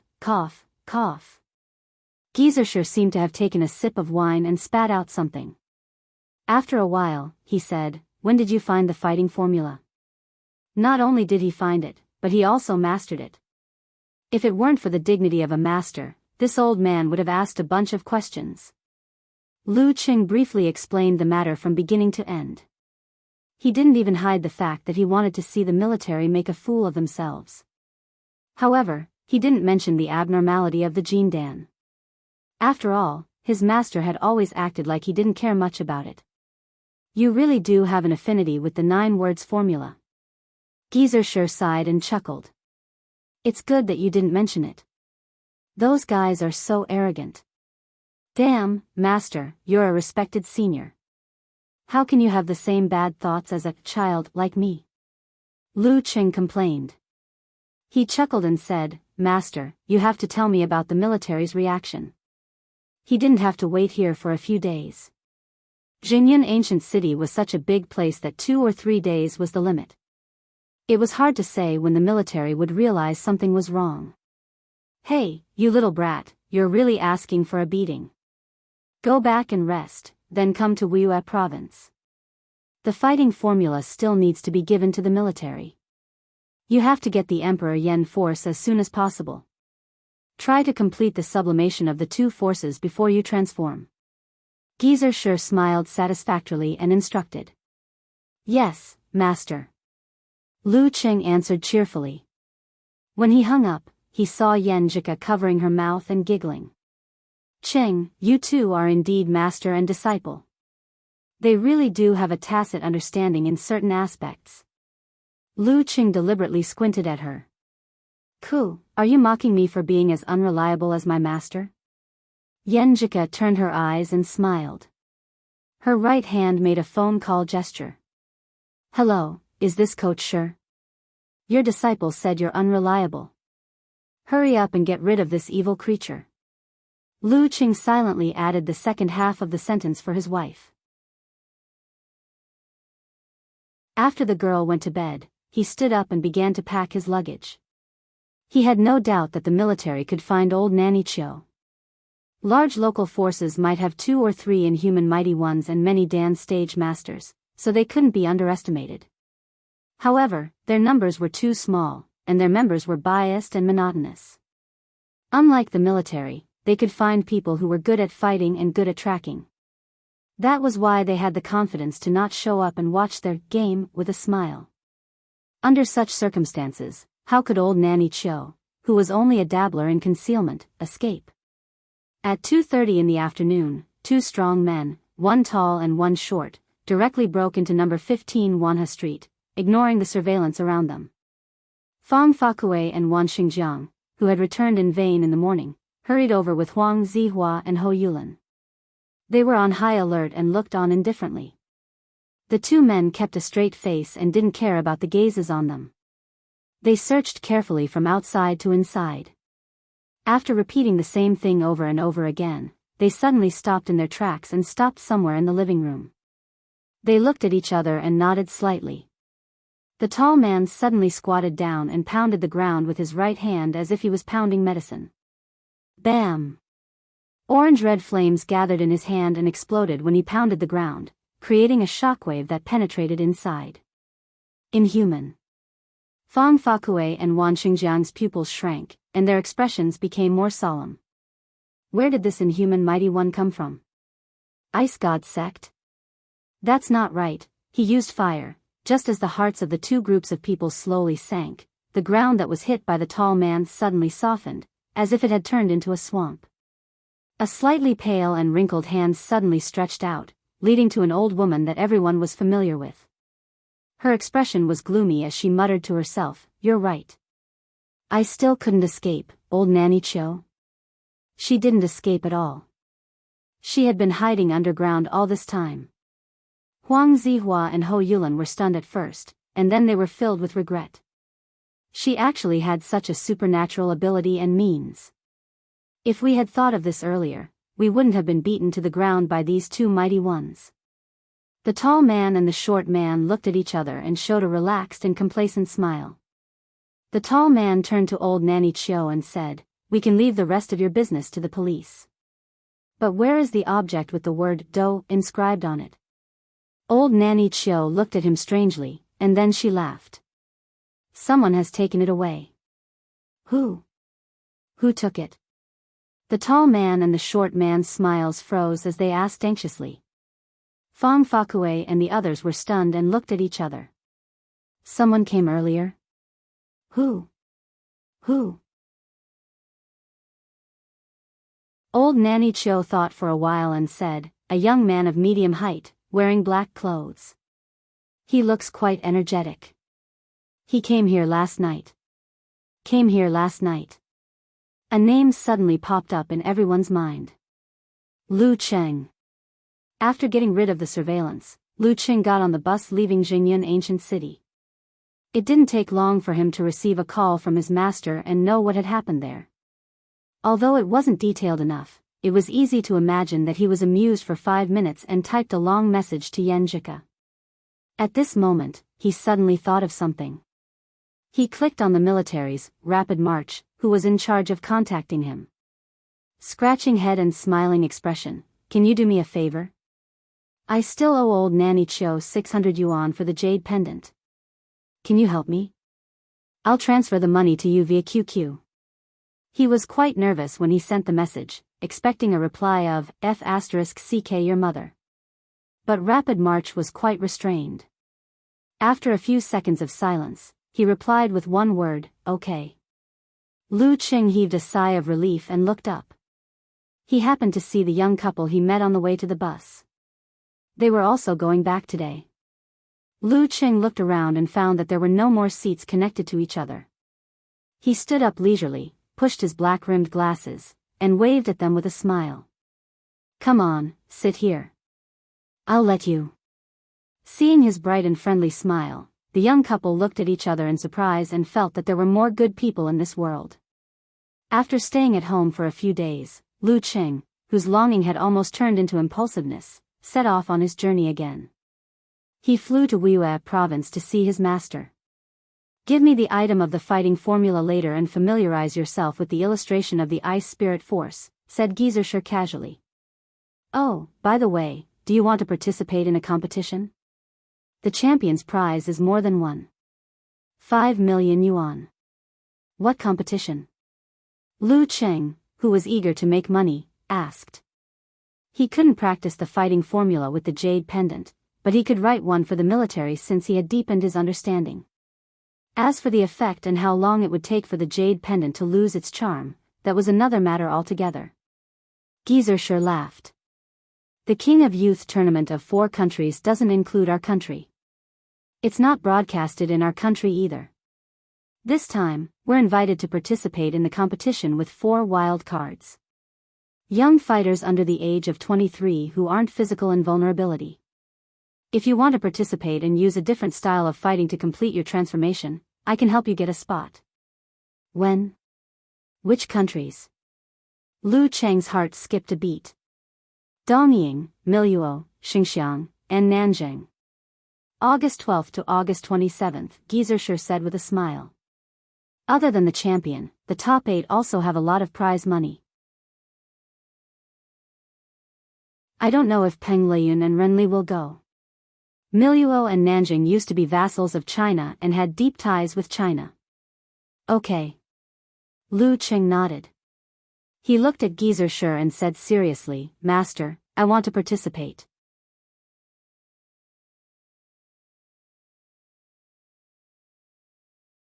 Chapter 448. "Sure." Geyser thought for a moment and added, "Don't embarrass me."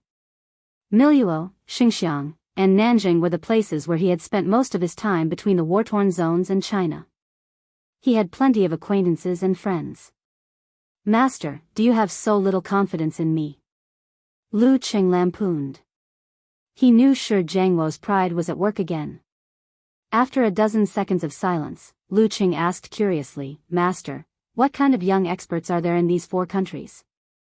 "How would I know? Why would an old man like me care about these juniors?" Geyser replied with a look of disdain. "Anyway, there are definitely Inhumans, but not many of them. All right, hurry up and give me the fighting formula." "Okay." Lu Cheng had already observed the layout of his senior sister's house. As soon as he finished speaking, he bounced into the study. He unfolded the rice paper, pressed it with a paperweight, picked up the brush, and dipped it in ink.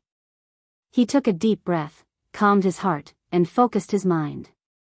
In his mind, he sketched out every stroke of the fighting character.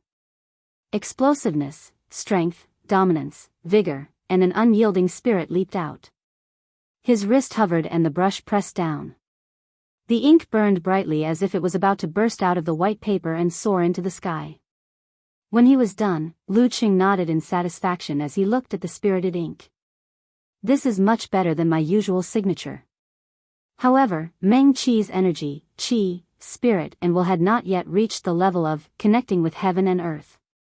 The charm of the depiction could not be stabilized as time passed.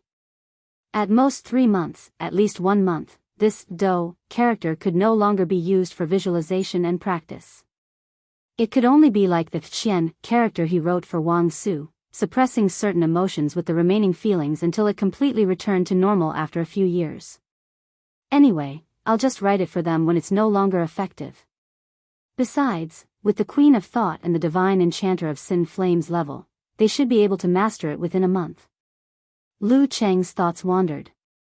He picked up the rice paper on the table, walked into the living room, and handed it to Geyser with a smile. Master, this is the fighting formula. That's it? Geyser asked in astonishment. Where's the fighting formula I got from old Nanny Chiu? From his expression, Lu Qing interpreted the meaning of, "Your King kidding me." He felt embarrassed and smiled. Master, old Nanny Chiu's item is half broken. I restored the charm by myself, just like how I comprehended the attainment formula from the notes of Shushan study. As he spoke, he scrolled through his phone and found the photo he had taken for Yenjika. He had left the jade pendant at home and planned to bring it to Songqing in September. When he went to America, he would give it to his little fairy as a souvenir. Geyser glanced at it, coughed twice, and resumed his, "I've seen everything" attitude. Like I said, you and the 9 words formula are connected by fate. You can say that the Longhu immortal passed it on to you. As he spoke, he put away Lu Cheng's fighting formula and changed the topic. Since you're here, you can go through the formalities and get a visa to America. Once the quota is approved, we'll deal with the King of Youth League.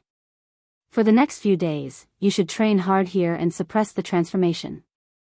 Try to grasp the basics of the visualization of ice spirit force as soon as possible. Speaking of this, he took out a rolled-up atlas from his pocket and said jokingly, "This is my legacy. This is a memento of your master when I was at my peak. Don't lose it, you brat."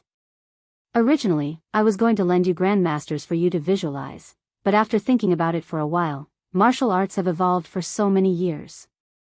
His comprehension, is a little unsuitable. It's better to use mine. Master, you're already able to make a visualization atlas that can be handed down from generation to generation? Lu Qing exclaimed in both astonishment and admiration. Isn't that obvious? Back then, I was only 1 step away from entering the forbidden area. Geyser's eyes were filled with pride. Lu Qing didn't hide his admiration and reached out to take the atlas. As soon as he held it, he felt that the paper that carried the visualization of ice spirit force was so light that it seemed weightless. It was like the emptiness of nothingness that couldn't even retain a trace of heat. All that was left was absolute and eternal coldness, darkness, and loneliness. At this moment, Lu Cheng's thoughts seemed to have drifted into the boundless coldness without a trace of light. After some time, he came back to his senses and saw his master's smiling face. Ice Spirit Holy Light Atlas. Ice Spirit Holy Light Atlas. Lu Qing nodded slightly and unfolded the atlas in his hand. He saw that it was filled with flowing sparkling light. The light against the darkness was dreamy, beautiful, and pure, but it gave off a feeling of loneliness, darkness, and extreme coldness. Geyser smiled and said, "Ice Spirit Force will be formed when the Ice Spirit Force is connected to the Ice Spirit Holy Light diagram. When the transformation is completed, the force will be close to instinct. Only the Ice Spirit Holy Light diagram is needed, which can be used together with the eruption of Dan force." Lu Qing took a deep breath and felt the joy of finally coming into contact with top-level martial arts. This wasn't something that could be mastered easily. It couldn't be mastered in 10 to 20 minutes like the 9 words formula. It required a certain amount of time to succeed. For this, he had to suppress the transformation of his root pulp. If he had known, he would have practiced Ice Spirit Force and Emperor Yen Force in advance. However, Master probably didn't expect him to complete the crucial breakthrough so quickly and reach the inhuman stage. Sigh, was it because of my exaggeration that Master was unreliable? Lu Qing repented for 2 minutes. In the next few days, he only went out to handle the procedures. Most of his free time was spent studying and comprehending the Ice Spirit Holy Light Atlas. Based on his understanding of the cold and his 2 years of experience in the Ice Sect, he gradually gained some insights. After settling the procedures for leaving the country, Lu Qing finally got his hands on the Emperor Yen Atlas before the 4-nation tournament. Its charm faded quickly, the kind that wouldn't take more than 10 days. It seemed to be a little revenge from the military. This atlas was the exact opposite of the Ice Spirit Holy Light Atlas. Although it was only a piece of paper, it felt heavy when held in one's hand. It was as though countless dust particles had accumulated on it. When it finally exceeded the critical point, it collapsed and ignited everything, spewing out unimaginably hot flames. On the atlas was a drawing of a god wearing a tall crown and ancient robes. The core was a very dense mass that spread out layers of flames of different colors. They formed a ceremonial robe, majestic and terrifying. Combined with the Prairie Fire Atlas from before, he could master Emperor Yen Force. Alright, brat, hurry up and practice. Once you've mastered both ice and fire, you can undergo the transformation, Geezer Shi instructed. Geezer Shi reminded him, go to Huahai tomorrow and meet up with the others at Haidong Airport. This is the contact number. Although it's an individual competition, we still have to go together as a team. Hey, if you don't go, you won't understand. The host this time was Xinjiang's capital, Fulua. Master, who else is participating? Lu Qing inquired curiously. He wondered if there was anyone he knew. Geezer Shi chuckled, then suddenly put on a straight face and said, I didn't ask. Lu Qing tactfully returned to his room and packed his luggage. Then, he took out his phone and sent a message to Yen Jika. I'm going to Huahai. Who would have thought that my first overseas trip would be to Xinjiang instead of America? The message was like a stone sinking into the ocean. It was midnight there. Lu Qing quietly watched for a few minutes, then felt a surge of longing that was hard to get rid of. After that, he contacted the other party, confirmed the details, and booked the high-speed train ticket. When it was almost night time, Yen Jika woke up and said, Qing, I can't watch your match live again. Good thing we can find online resources in America. Huh, that's good. I can't understand much of my opponent's information. I'm a little unsure. Lu Qing replied humbly, but his spirits were lifted.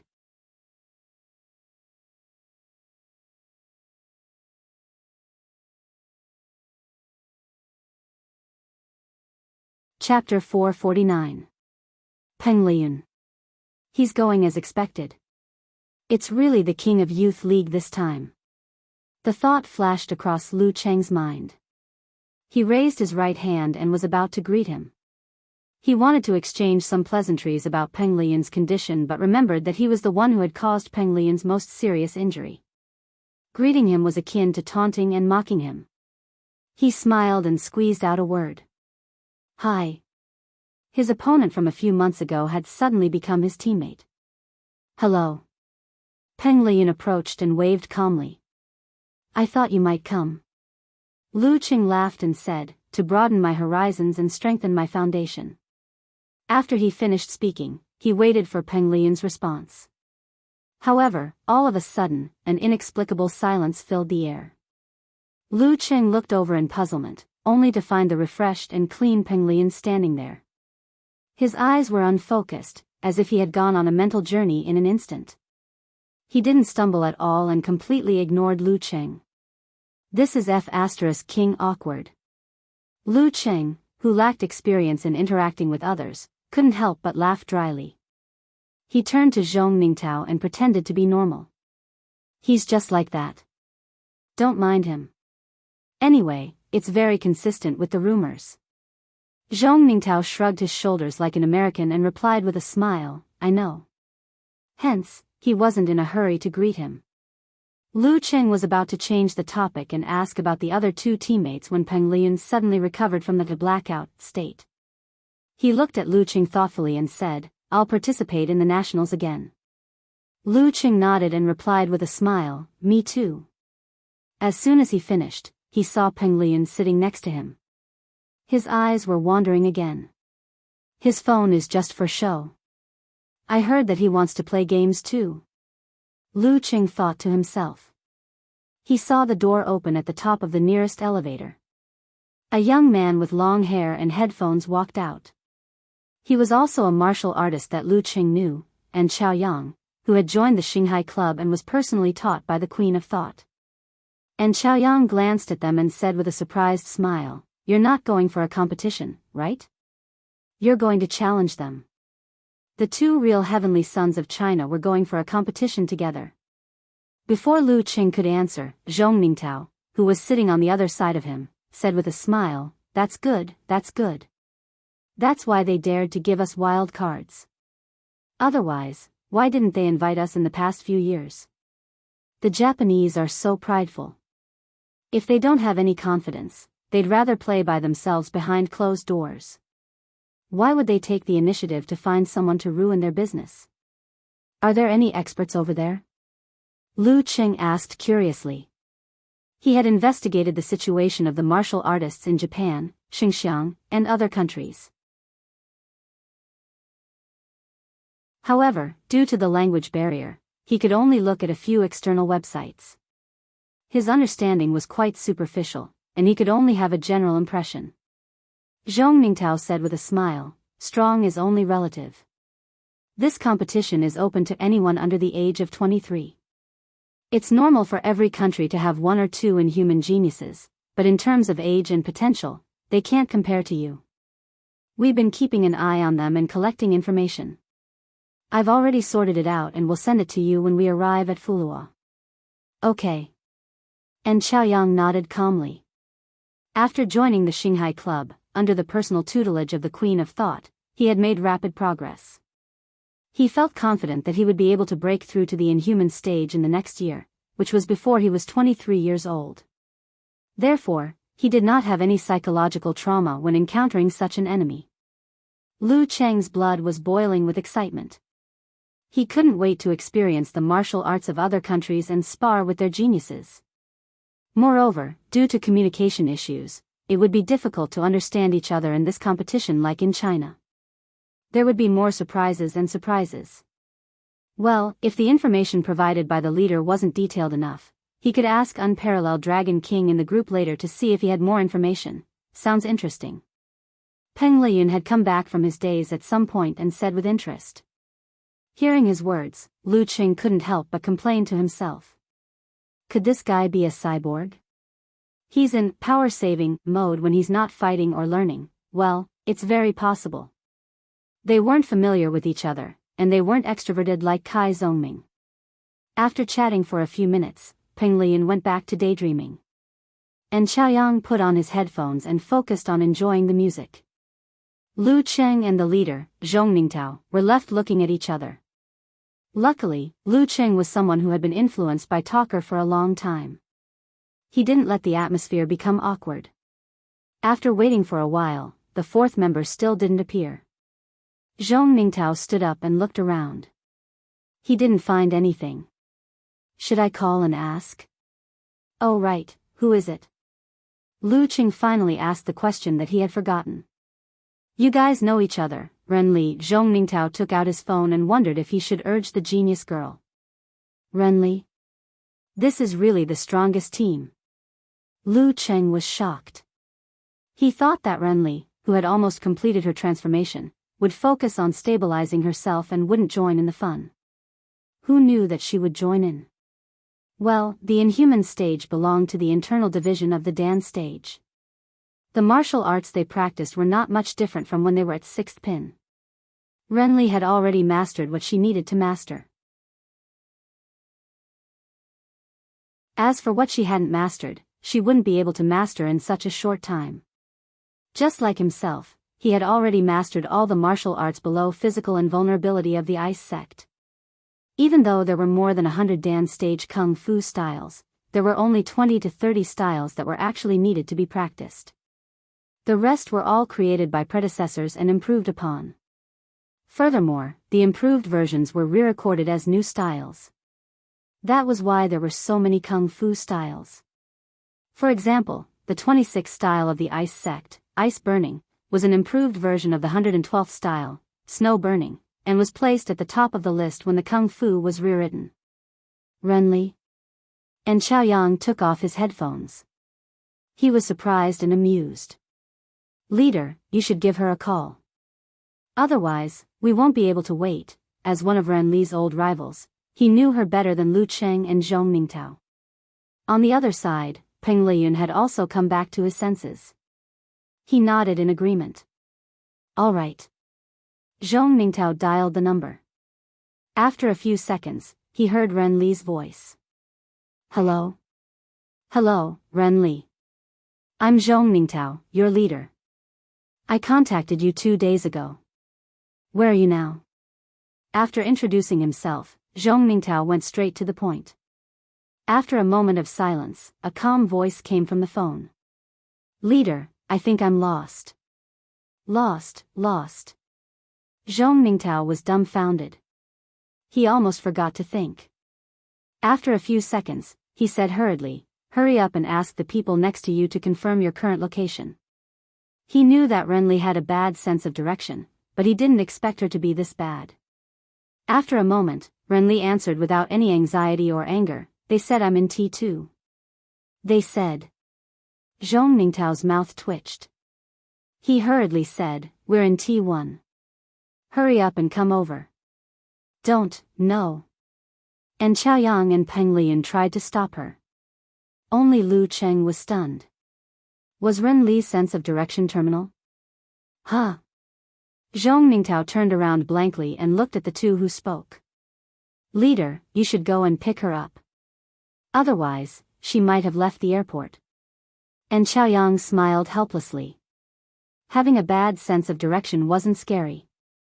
It was knowing that they had a bad sense of direction, but they were confident and took the initiative to lead the way. Unfortunately, Renly belonged to the latter. Okay. Zhong Mingtao was speechless. He asked Renly to ask for her current location and search for her. After about 20 minutes, Lu Cheng and the others finally saw Renly in an orange t-shirt and denim shorts. Hello.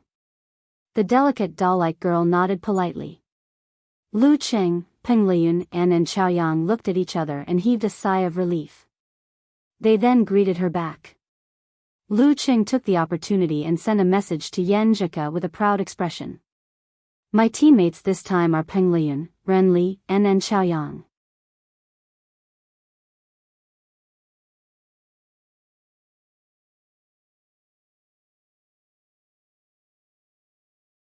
Chapter 450. I'm sorry. After throwing Zhong Mingtao to the ground with a suplex, Renly came back to her senses. She clasped her hands together and apologized repeatedly. Luckily, she wasn't the kind of person who would go all out and hold back her strength. Otherwise, with their skills, Zhong Mingtao would have broken a few bones. At this moment, he only felt a little dizzy. Rubbing his sore spots, he got up slowly and forced a smile. It's nothing. I've been through a lot too. Oh my, this girl looks so harmless, but she's actually so scary. Lu Cheng leaned over and glanced at the opposite side of the hall from the corner of his eye. He lowered his voice and said, Leader, there seem to be 2 Japanese looking at us. In the eyes of other countries, Chinese and Japanese were very similar and hard to differentiate. Single eyelids and short stature weren't important labels. However, to the 2 countries, they were easy to distinguish. It was as though there was a distinct feeling between them. It's nothing. They like to collect information like this, explained Zhong Mingtao. They are very serious in their work, but also very rigid. Our situation was reported to the organizing committee in the morning. Xinjiang's people didn't even come to confirm it, but they did. After a few words, he looked at the watch on his wrist and said, There's no time difference. It's 6:30 now. Go back to your room and rest for a while. We'll gather here at 7 and go out to find food. We don't have anything to do for the next few days, so we can relax and have fun while waiting for the competition to start. Oh right, what do you want to eat? Any suggestions? Anything. Peng Liyun answered casually. His gaze swept across the golden Buddha statues in the hotel and he fell into deep thought. Anything is fine. And Chaoyang pulled a suitcase with one hand and put the other in his pocket. With his headphones on, he leisurely observed the exotic guests coming and going. I'm not a picky eater, really. Renly caught on to the main point. Zhong Ningtao looked at Lu Qing, sadly, and was delighted to see him take out his phone and open the review app. Leader, I'll look around and see if there's any good food nearby. We can discuss it later. When traveling, you can't let down good food. Anyway, Ku and I are the kind of bored tourists who value each other more than good food more than local customs, and local customs more than beautiful scenery. Okay, add me on WeChat. Zhong Ningtao was very touched. Most of the time, Lu Cheng's WeChat was just for show. But recently, the non-students he knew seemed to like it more, so he gradually got used to it. He even started to feel that it was quieter and quieter, so he wanted Ku to use it more often. After scanning the QR code, they escorted Renli into the elevator. They didn't leave until they saw her enter the apartment. Lu Qing put down his luggage, sat by the bed, and browsed through the delicacies around him. After a few minutes of discussion with the team leader, they decided on a Xinjiang cuisine. After doing all this, he found that Zhong Ningtao had already sent the opponent's information to his mailbox. He downloaded it and browsed it. Kori Karasawa, 22 years old. Successor of the Shinzai sect in Japan. 6th Dan black belt, equivalent to a 5th pin in China. Developed Qi at the end of last year, equivalent to the inhuman stage. Hailed as a beautiful girl genius that appears once every 3,000 years in Japan. However, they always like to exaggerate. Compared to Peng Liyun at the same age, she's still lacking. There were many sects in Japanese martial arts. Under the auspices of the country, the white belt represented amateurs, while the black belt represented samurai. 9th Dan was the highest, and 1st Dan was the lowest. Among them, 8th Dan and 9th Dan were equivalent to the top 3 ranks in China. At the end of last year, 21.5 years old, almost at the inhuman stage. What a formidable opponent. Lu Qing thought as he continued scrolling. He saw Kori Karasawa's photo and the introduction of the Shinzai sect. She was indeed a pretty girl. She wasn't very tall, just a little over 1.6 meters. She had baby fat on her face, round and adorable. Lu Qing scanned through and looked to the back. Muko Yamashita, almost 24 years old. Founder of the Extreme Hadu sect in Japan. 5th Dan black belt. Developed Hadu in May, equivalent to the inhuman stage. This was a tall man with long arms. He had thick eyebrows, rugged looks, and shocking muscles. Waku, a direct disciple of Xinjiang country's Theravada Buddhism, an ascetic monk with the title of Arhat. At the age of 23, he has already mastered the 16 insight wisdom, to the walking insight wisdom, which is equivalent to the inhuman stage. Vagar, son of Miluo's warlord. Possesses the supernatural ability of thunder and lightning.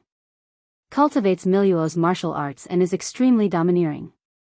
23.5 years old. As Miluo doesn't have a standard evaluation system, his strength can only be said to be on par with Kori Karasawa. He is one of the 2 most likely to win this competition. Banam, representative of Nanjing.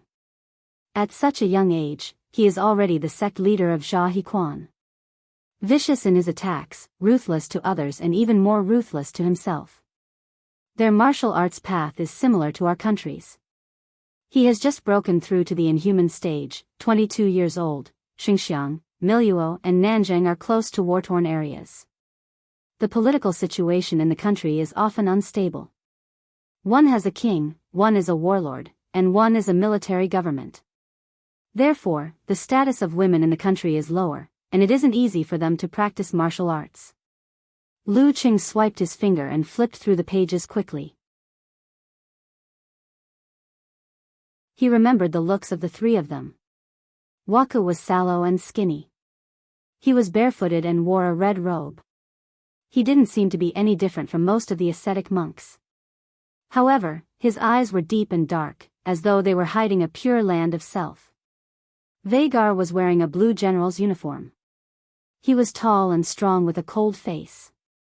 Banam was less than 1.7 meters tall. His skin was tanned and as strong as steel. His wrists and legs were wrapped in white bandages.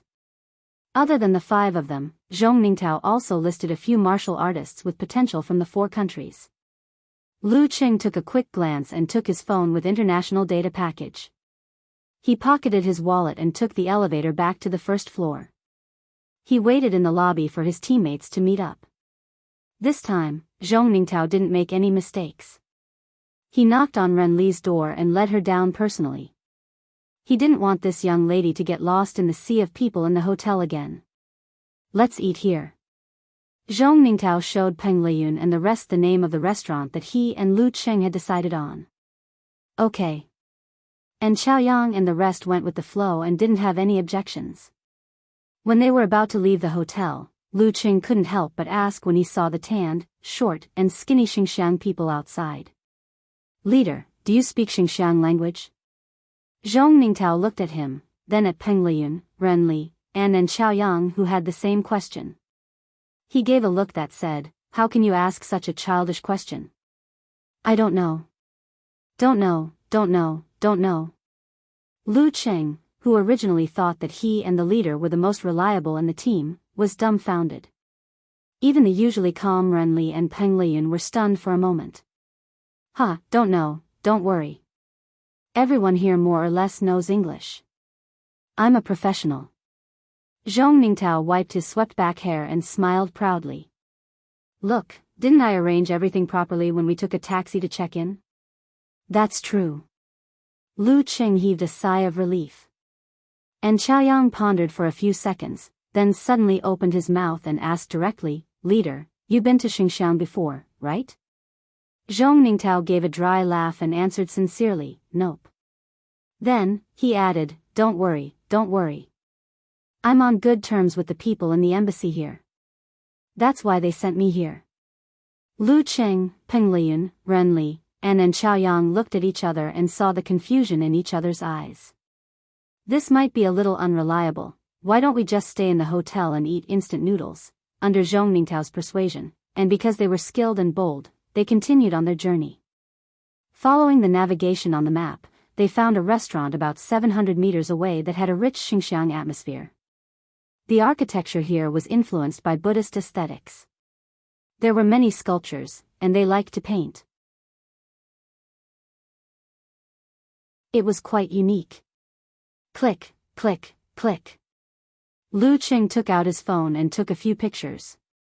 He sent them to Yenjika, hoping that she would feel what he felt when she woke up. Click, click, click. Renli was also taking pictures.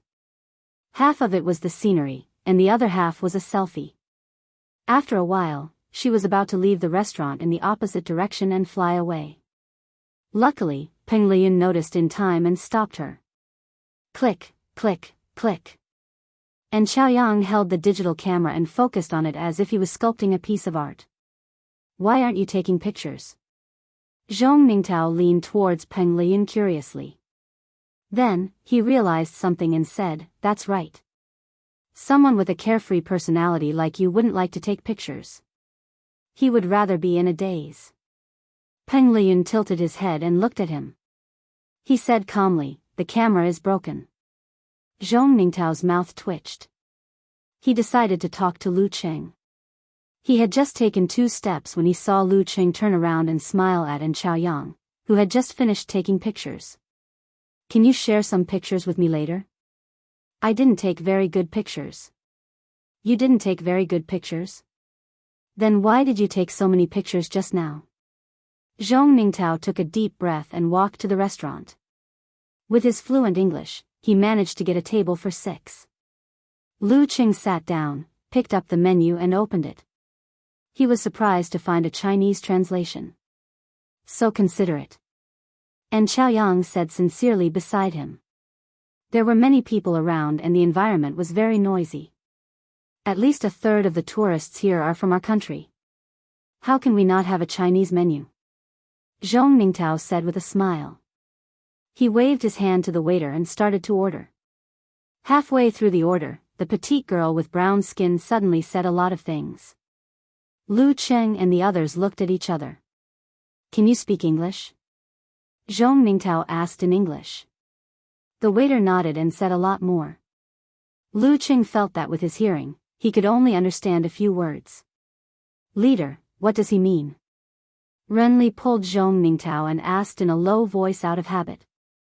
Zhong Ningtao replied in English with a confused face, I don't understand, this waiter's English accent is too strong. It's too local. I'm dumbfounded, let me try. Good student Peng Lian started to use English. However, after a while of gesticulating, he still failed to communicate. And Xiaoyang and Renli were eager to give it a try. They both used exam-oriented English to try to help, but they all failed miserably. As their last hope, Lu Qing took a deep breath and planned to show the oral English he had practiced for Ku. After a while, the waiter was at a loss. Just as they were about to use the translation software, the girl asked timidly, Do you speak Chinese? Lu Qing, Peng Liyun and the others all understood this sentence. They were stunned for a while before they blurted out, You speak Chinese? Yes, my father is Chinese. There are a lot of Chinese tourists here. Staff who speak Chinese are very popular. The girl smiled and answered, feeling a little awkward.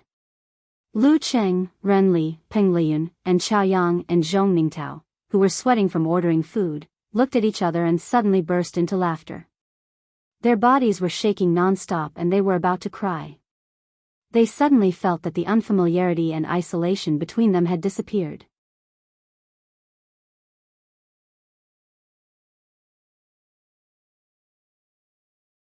Chapter 451. After laughing for a while, Zhong Ningtao picked up the menu again and ordered in Chinese according to the speed of their conversation. The petite waitress listened with a blank face. In the end, she smiled embarrassedly and said, Can you slow down? Too fast, too fast. I don't understand. Her Chinese expression was rather shaky. Okay. Lu Cheng and the rest laughed. Zhong Ningtao slowed down his speech and described the dishes word by word.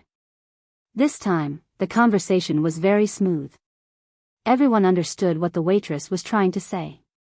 She thought that the customers had ordered too much and some dishes were not special, so there was no need to waste their appetite. But for Lu Cheng and the rest, this was not a problem.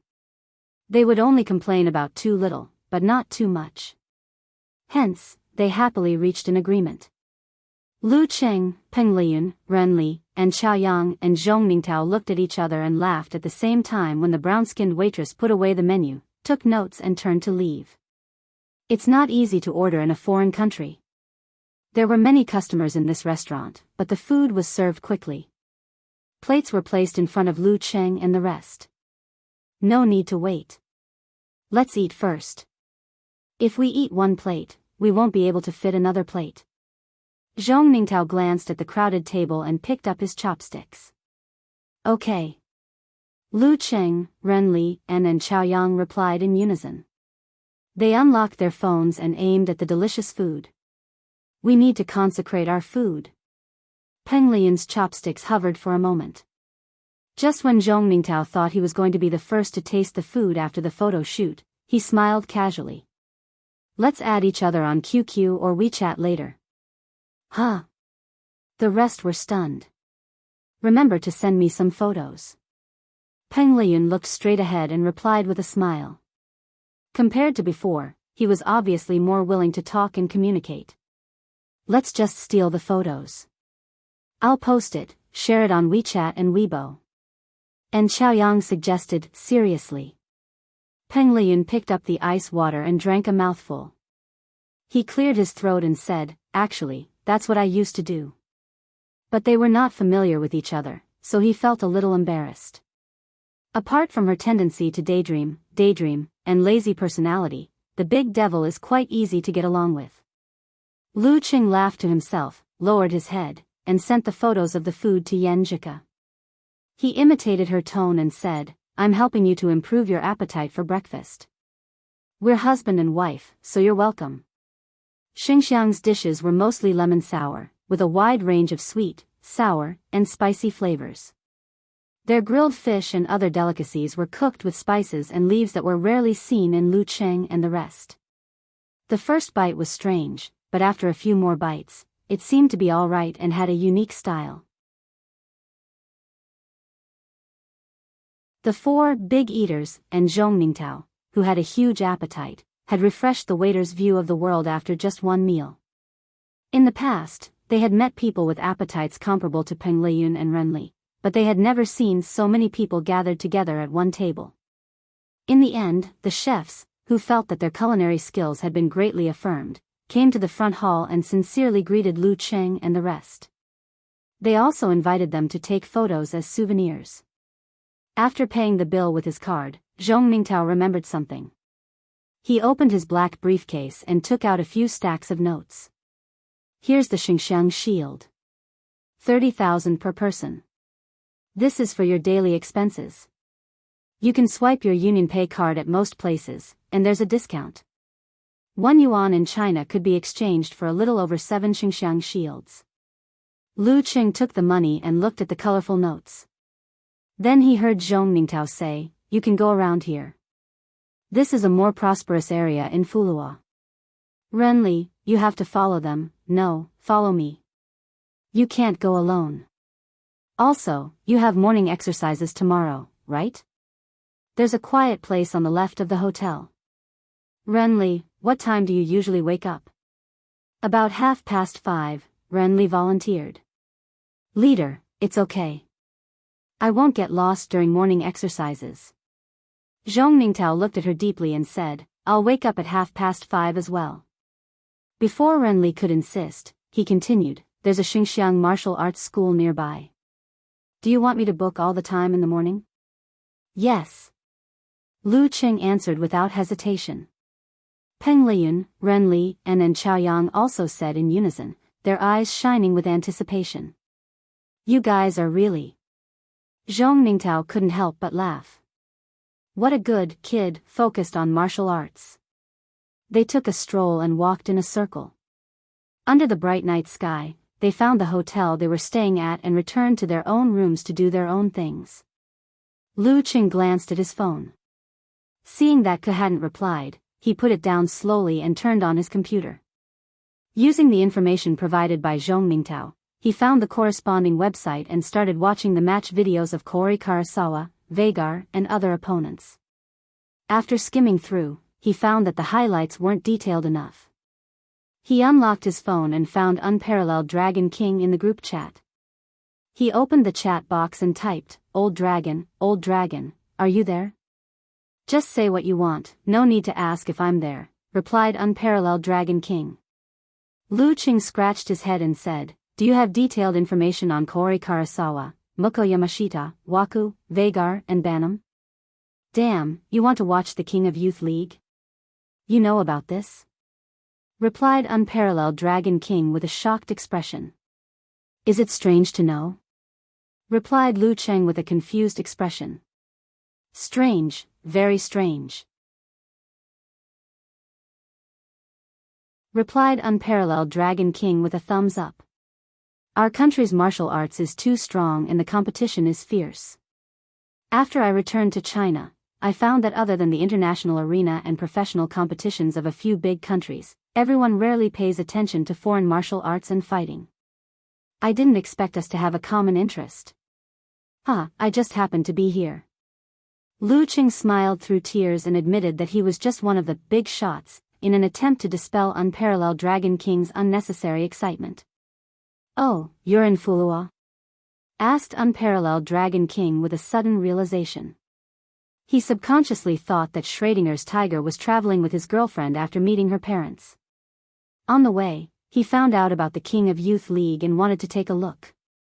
Yes, replied Lu Cheng without hiding anything. Not bad, if I didn't prefer to stay at home, would have flown to Fulua, replied Unparalleled Dragon King.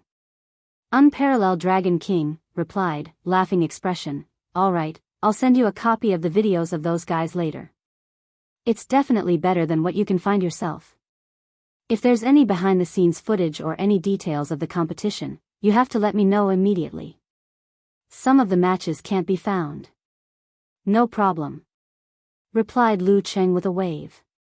By the way, it seems like 4 wild cards were sent to our country this time. Did you see any mention of our 4 fighters on the posters and the pre-match program? Unparalleled Dragon King asked excitedly. You're right to ask me. Lu Cheng replied with a snickering expression, I know, Peng Liyun, Ren Li, Lu Cheng and Chaoyang. F***ck, they're not giving Xinjiang and the other countries a chance to survive. Why are they so confident in giving wild cards? Asked Unparalleled Dragon King in surprise. He thought it was good enough to have a heavenly son of the era leading the team. I'm not sure about that. I also want to know why, replied Lu Cheng with a shrug.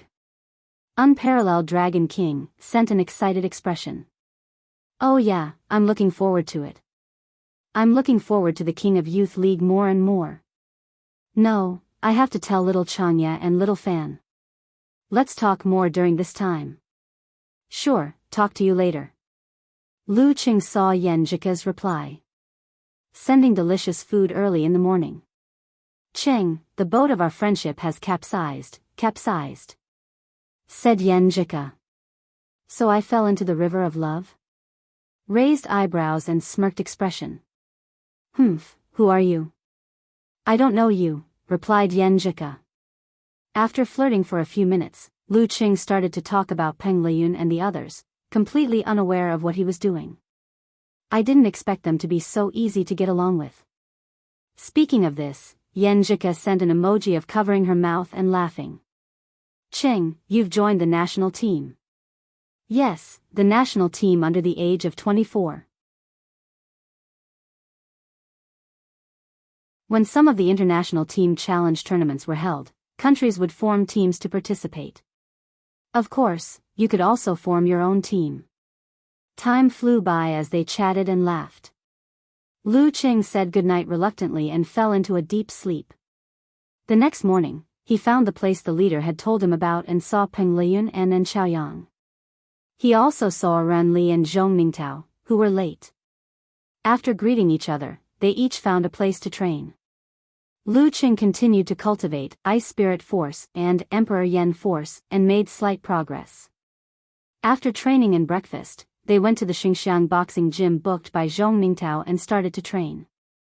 Peng Liyun thought for a while and said, why don't we spar later?